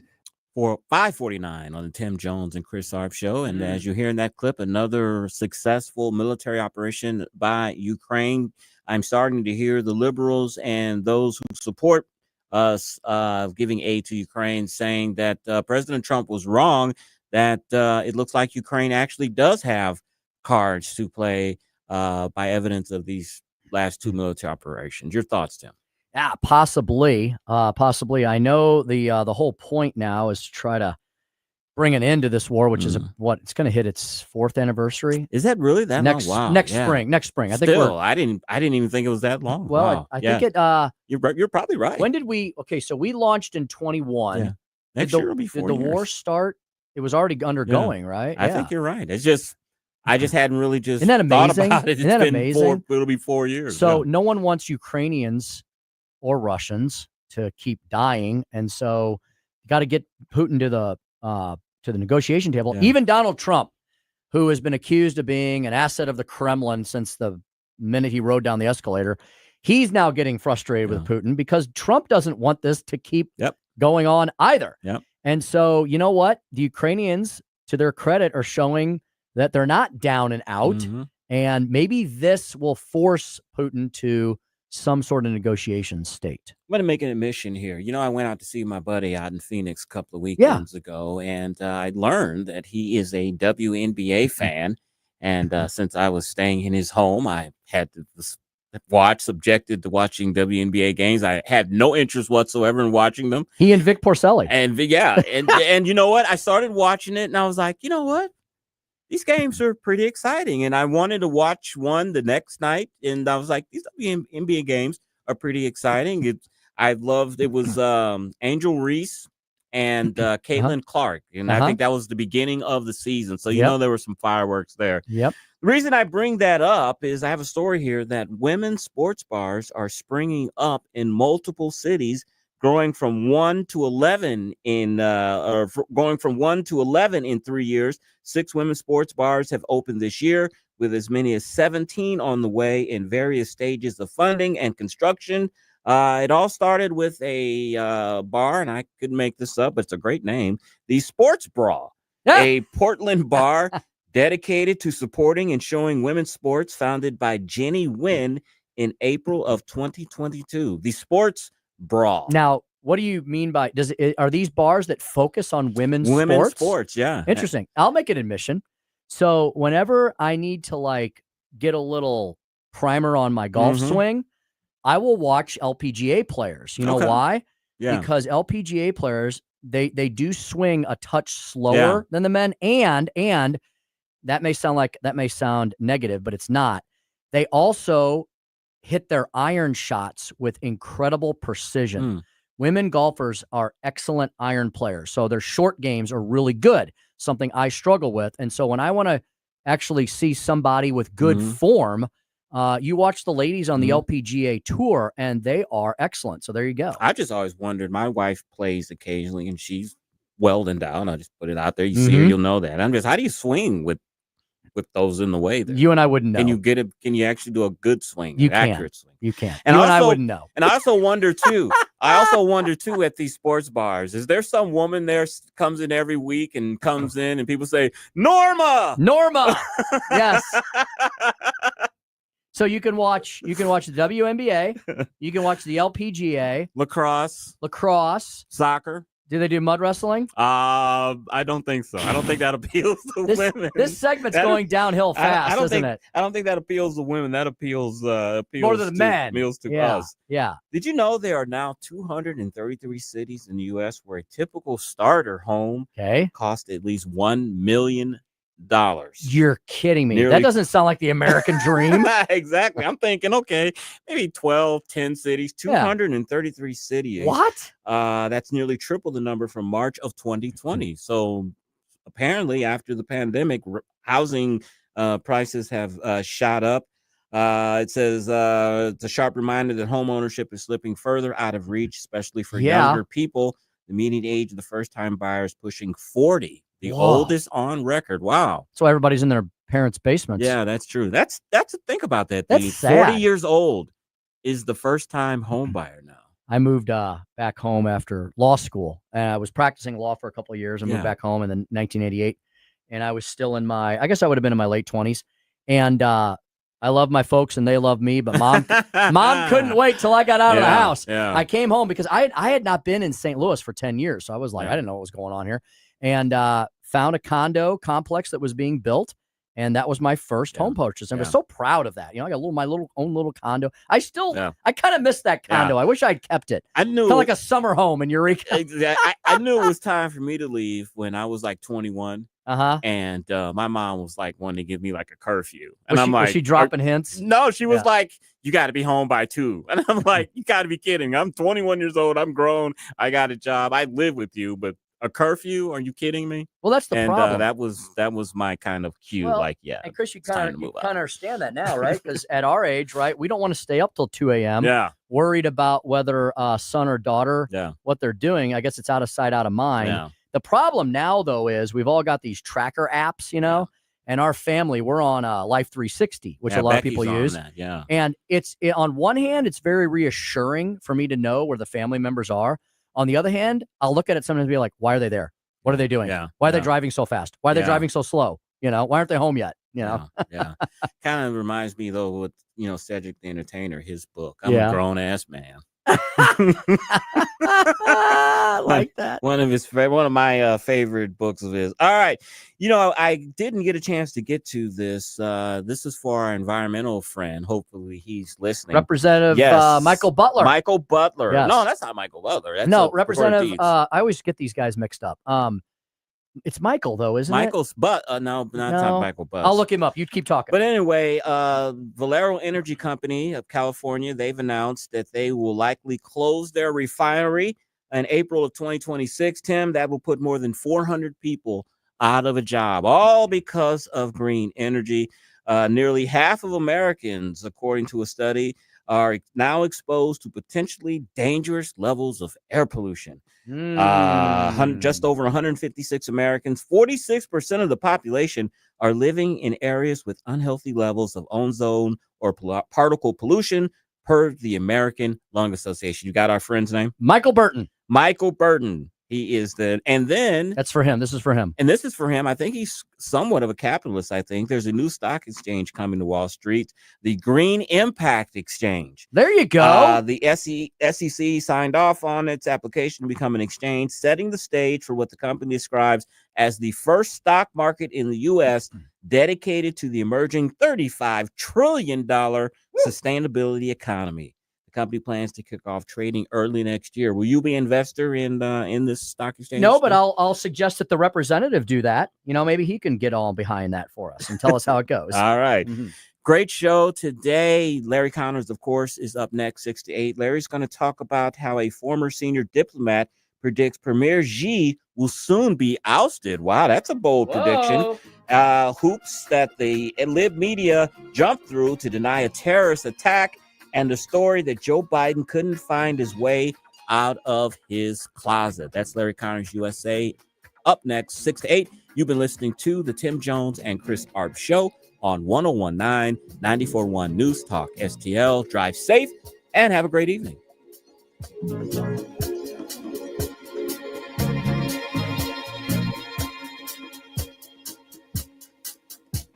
Columbo here for my friends at Bluff City Outdoors in Alton. The knowledgeable staff at Bluff City has served the St. Louis outdoor community for decades, and they can take care of all your bow hunting needs, all your trapping needs, all your fishing needs, and more. Plus, while you're there, you can schedule a trip with a local